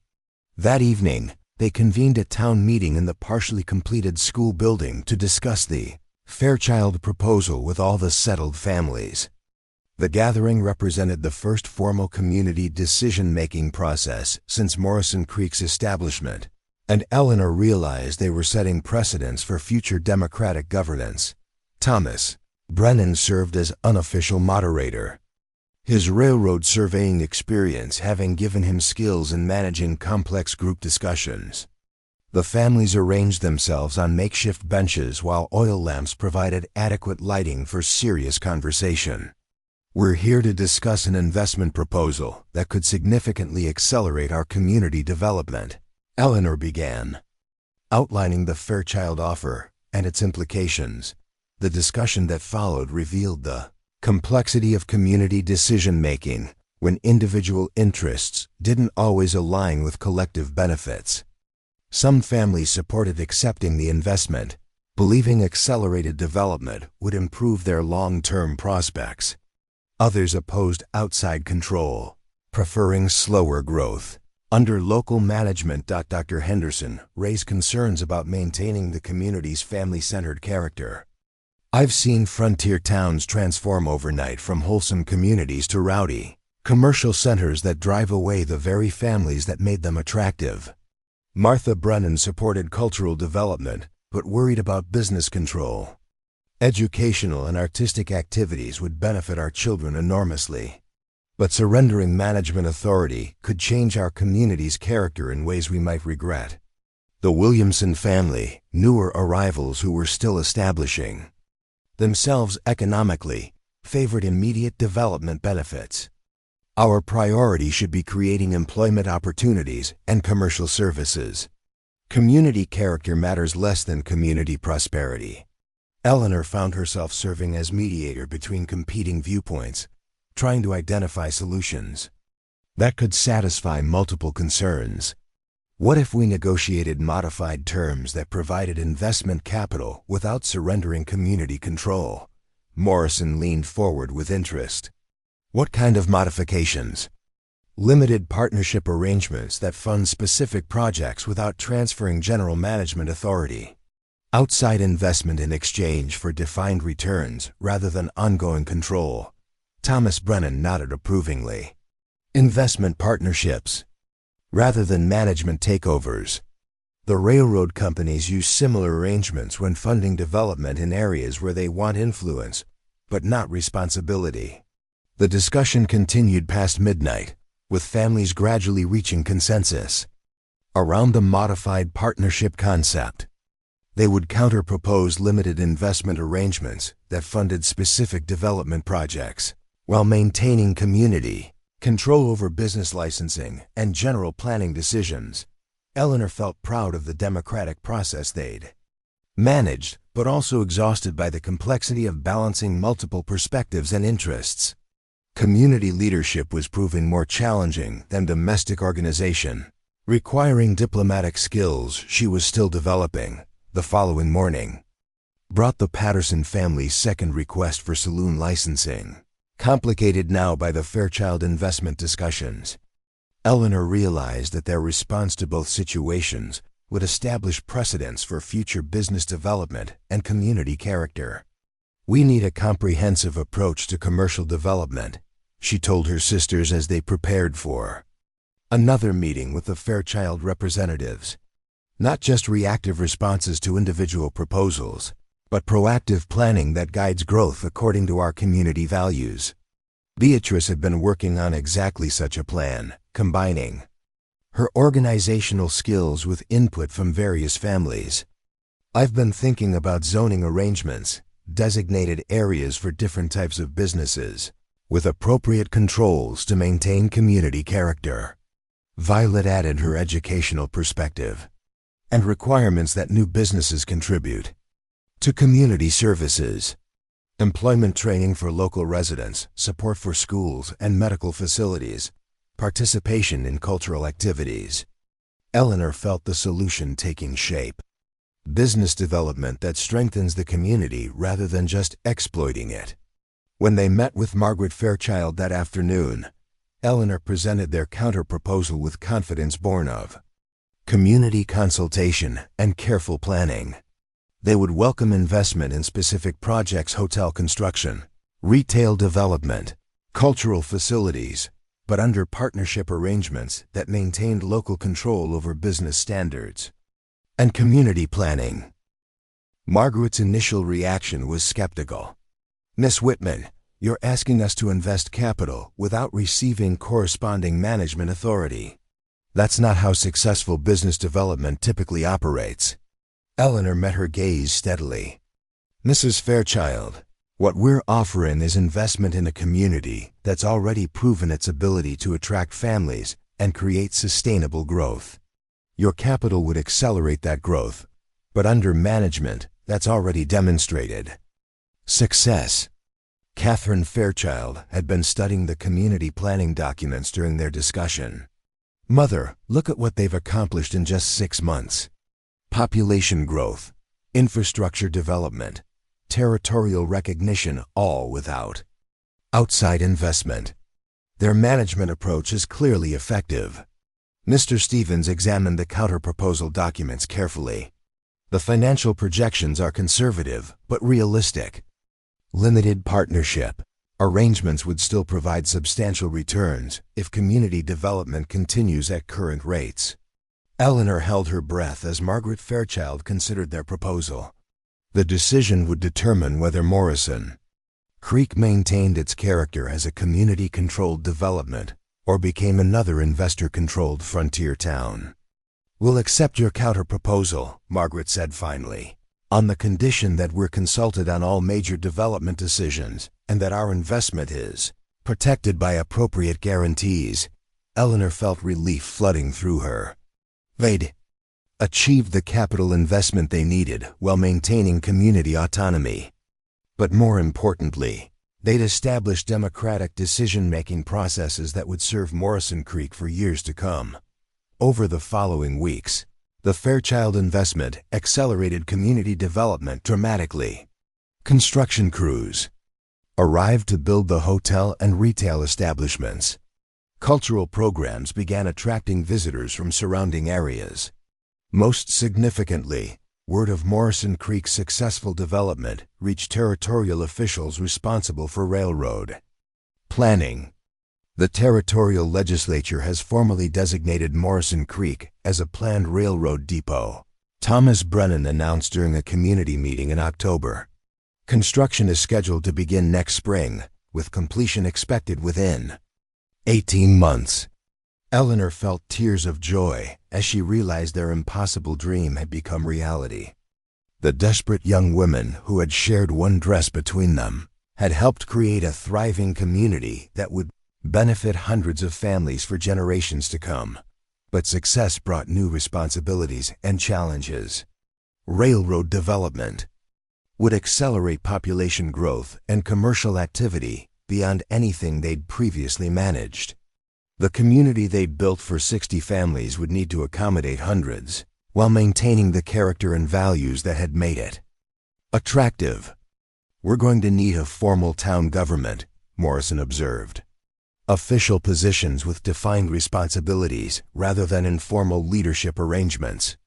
Eleanor looked around the meeting hall filled with families who had trusted her, sisters and herself, to guide community development.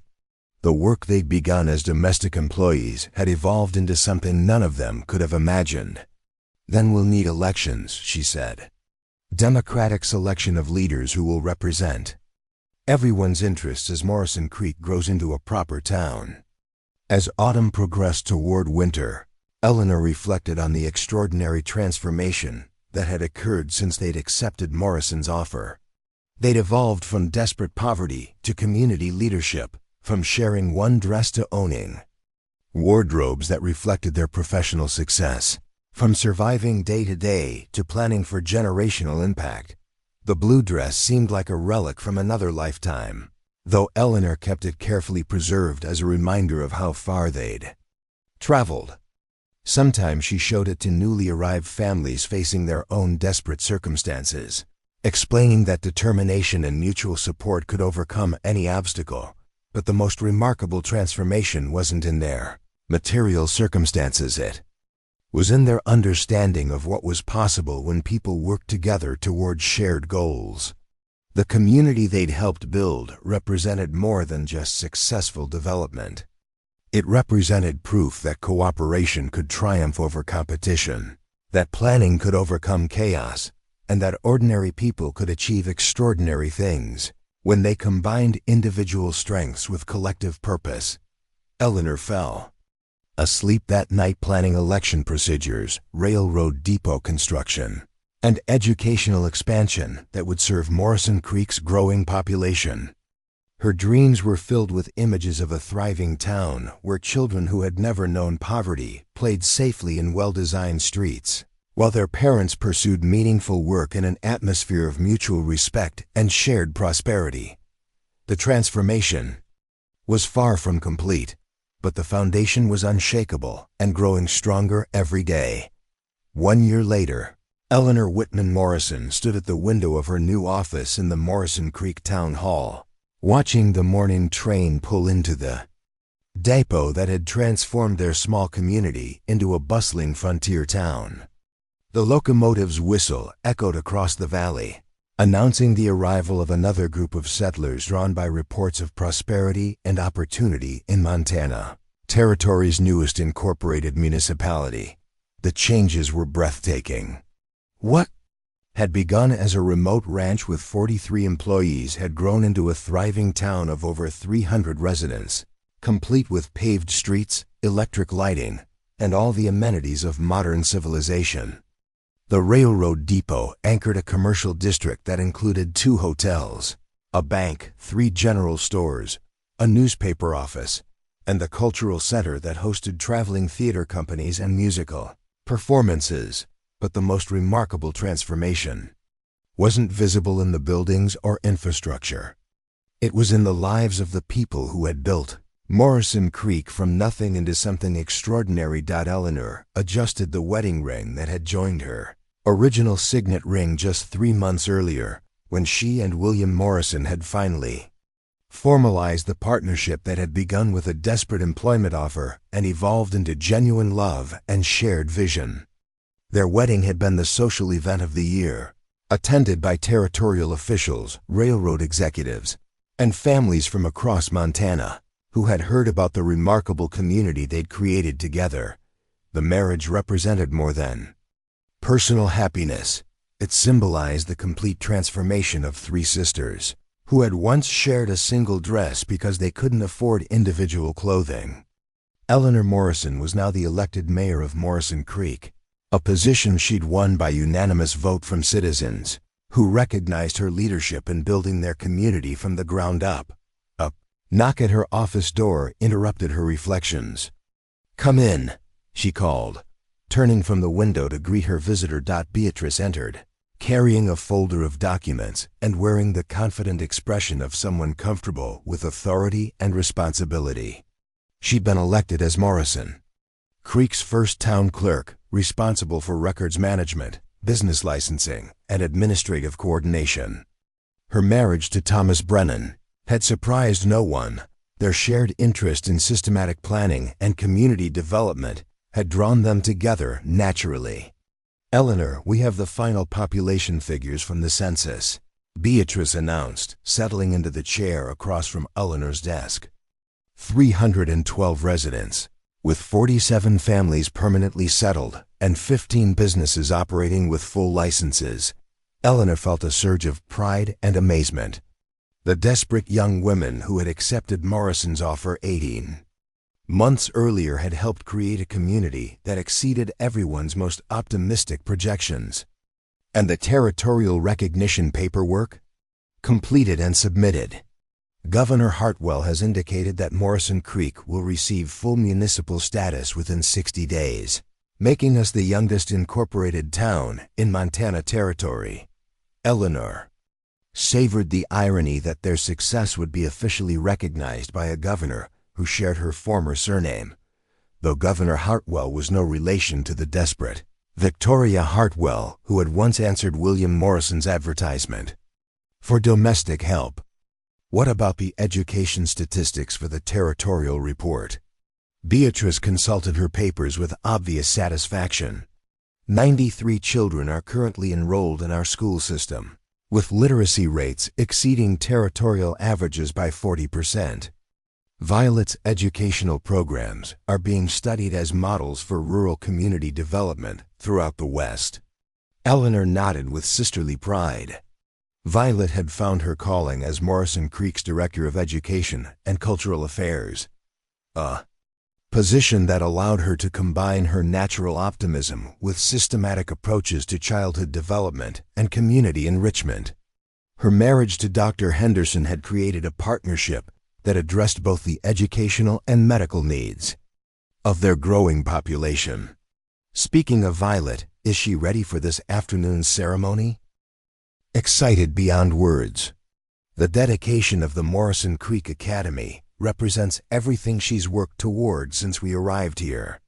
Eleanor smiled, thinking about the elaborate school complex that would be dedicated that afternoon.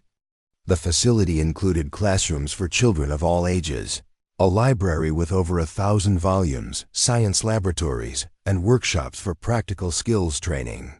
Most remarkably, it offered educational opportunities to both boys and girls, preparing them for futures that might include college education or professional careers. The academy represented more than just educational advancement.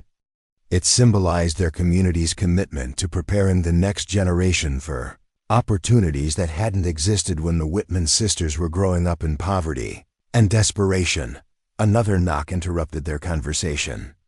This time, Violet entered with her characteristic energy and enthusiasm, though her demeanor now carried the authority of someone who had successfully implemented ambitious educational programs. "Sisters," she announced dramatically, "I have news that will astound you both." Eleanor and Beatrice exchanged amused glances. Violet's tendency toward theatrical announcements had only increased as her confidence and position had grown. "What kind of news?" Eleanor asked. Violet placed a telegram on Eleanor's desk with ceremonial formality. "The United States Department of Education has invited Morrison Creek Academy to participate in a national study of innovative rural education programs. We're one of only 12 communities selected from across the entire country." Eleanor read the telegram with growing amazement. Their small frontier town had achieved recognition at the national level for educational excellence, an accomplishment that seemed impossible for a community that hadn't existed 2 years earlier. "This is extraordinary," Beatrice said, examining the telegram. National recognition for educational innovation in a town that began with 3 sisters sharing one dress. Eleanor felt tears threatening as she reflected on the journey that had brought them to this moment. The desperate circumstances that had forced them to answer Morrison's advertisement had led to opportunities and achievements beyond their wildest dreams. "There's more," Violet continued, her excitement building. "The telegram includes an invitation for me to speak at the National Education Conference in Washington, D.C. They want to hear about our integrated approach to academic and practical education." Eleanor rose from her chair and embraced her youngest sister, feeling overwhelmed by pride and gratitude. "Violet, you've built something extraordinary. Our parents would be so proud of what you've accomplished." The mention of their parents brought a moment of reflective silence. Eleanor often wondered what their mother and father would think of their daughter's transformation from desperate poverty to community leadership. Would they recognize the determined young women who had refused to be separated even when individual opportunities might have provided easier paths to security? "We should prepare for the academy dedication," Beatrice said finally, consulting the schedule she carried everywhere. Half the territorial legislature is expected to attend, plus railroad executives and education officials from 3 states. Eleanor nodded, straightening her shoulders in preparation for another day of public appearances and ceremonial responsibilities. The role of mayor required skills she'd never imagined needing, but each challenge had revealed capabilities she hadn't known she possessed. As they walked toward the academy building, Eleanor marveled at the bustling activity that characterized Morrison Creek on any given day. Children played in well-designed parks while their mothers shopped in prosperous commercial establishments.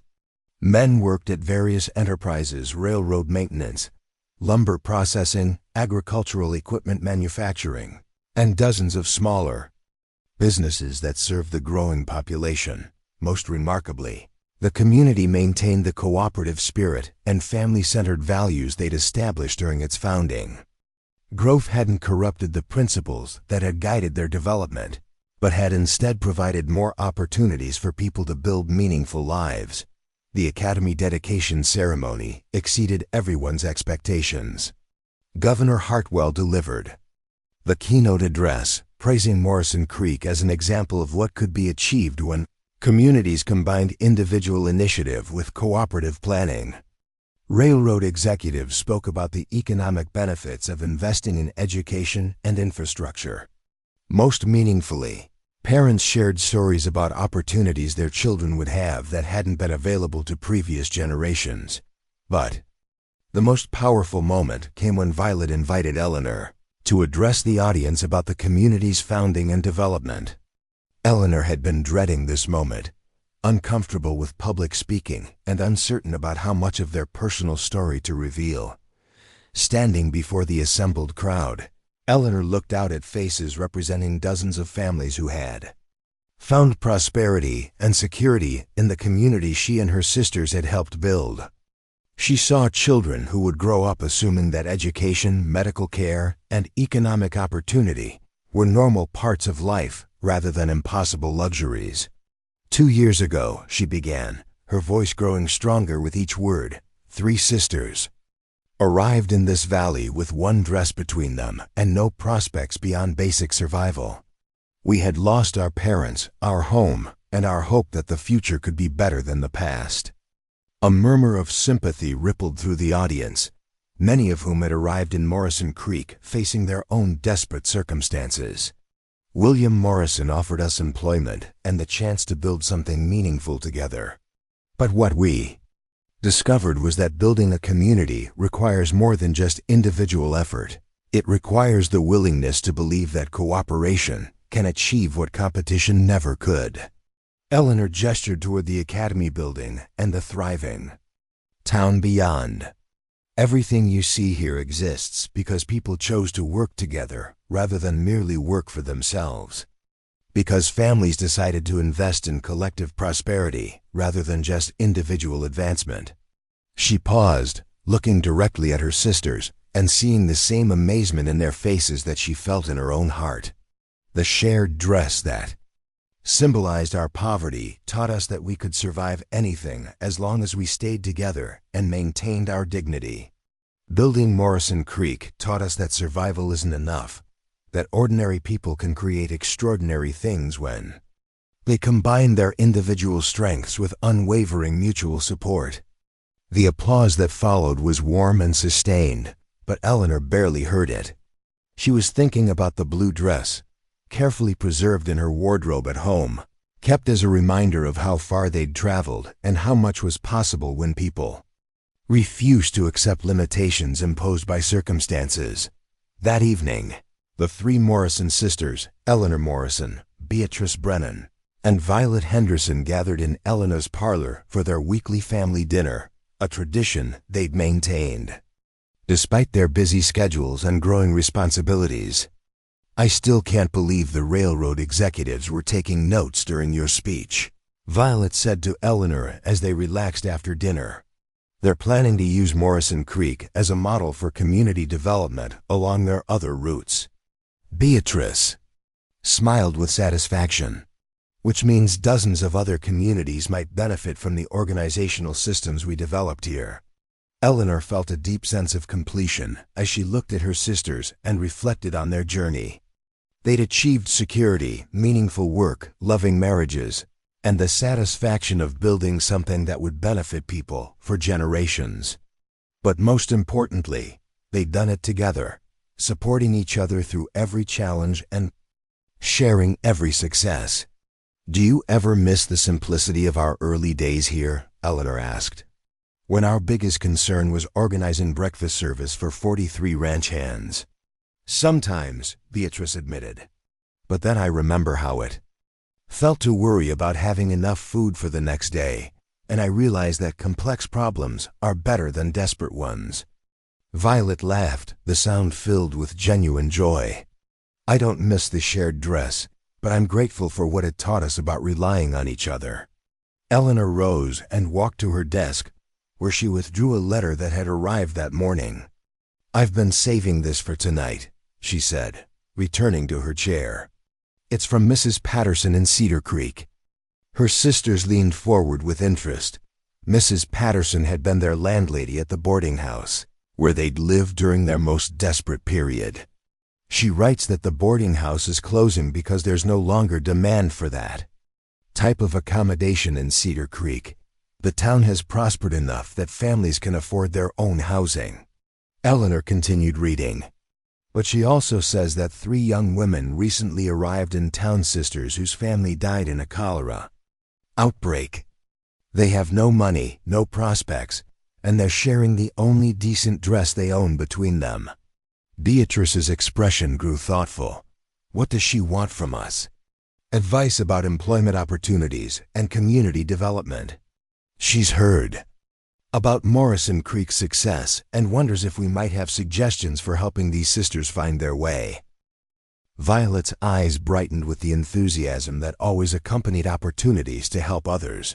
We could invite them here. Morrison Creek can always use more skilled workers, and we know better than anyone how to help people transform desperate circumstances into meaningful opportunities. Eleanor felt her heart swell with the rightness of the suggestion. Their journey from shared poverty to community leadership had come full circle, providing them with both the resources and the wisdom to help others facing similar challenges.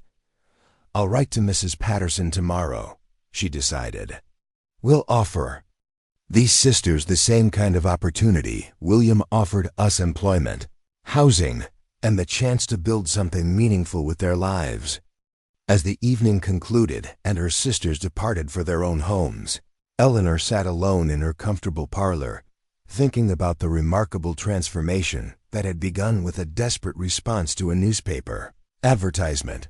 The blue dress, hanging in her wardrobe upstairs, seemed like an artifact from another lifetime, yet it remained a powerful reminder of how much was possible when people refused to accept defeat. Tomorrow would bring new challenges and opportunities. The National Education Conference would require preparation and travel. Community growth would need careful management to preserve the values that had made Morrison Creek attractive. The 3 new sisters in Cedar Creek would need guidance and support as they began their own journey toward security and purpose. But tonight, Eleanor Morrison felt the deep satisfaction of dreams achieved and purposes fulfilled. The mail-order bride who had thought she knew William Morrison's secret had discovered something far more valuable than domestic security. She had found the joy of building something lasting with the people she loved most. The shared dress had brought them together in desperation. The community they'd built had kept them together in triumph. And the future they were creating would benefit not just themselves, but countless others who would follow in their footsteps, proving that cooperation and determination could overcome any obstacle and achieve any dream. Eleanor fell asleep that night planning welcome arrangements for 3 new sisters who would discover, as she had, that the end of one story was always the beginning of something even better. Up next, you've got 2 more standout stories right on your screen. If this one hits the mark, you won't want to pass these up. Just click and check them out. And don't forget to subscribe and turn on the notification bell so you don't miss any upload from us.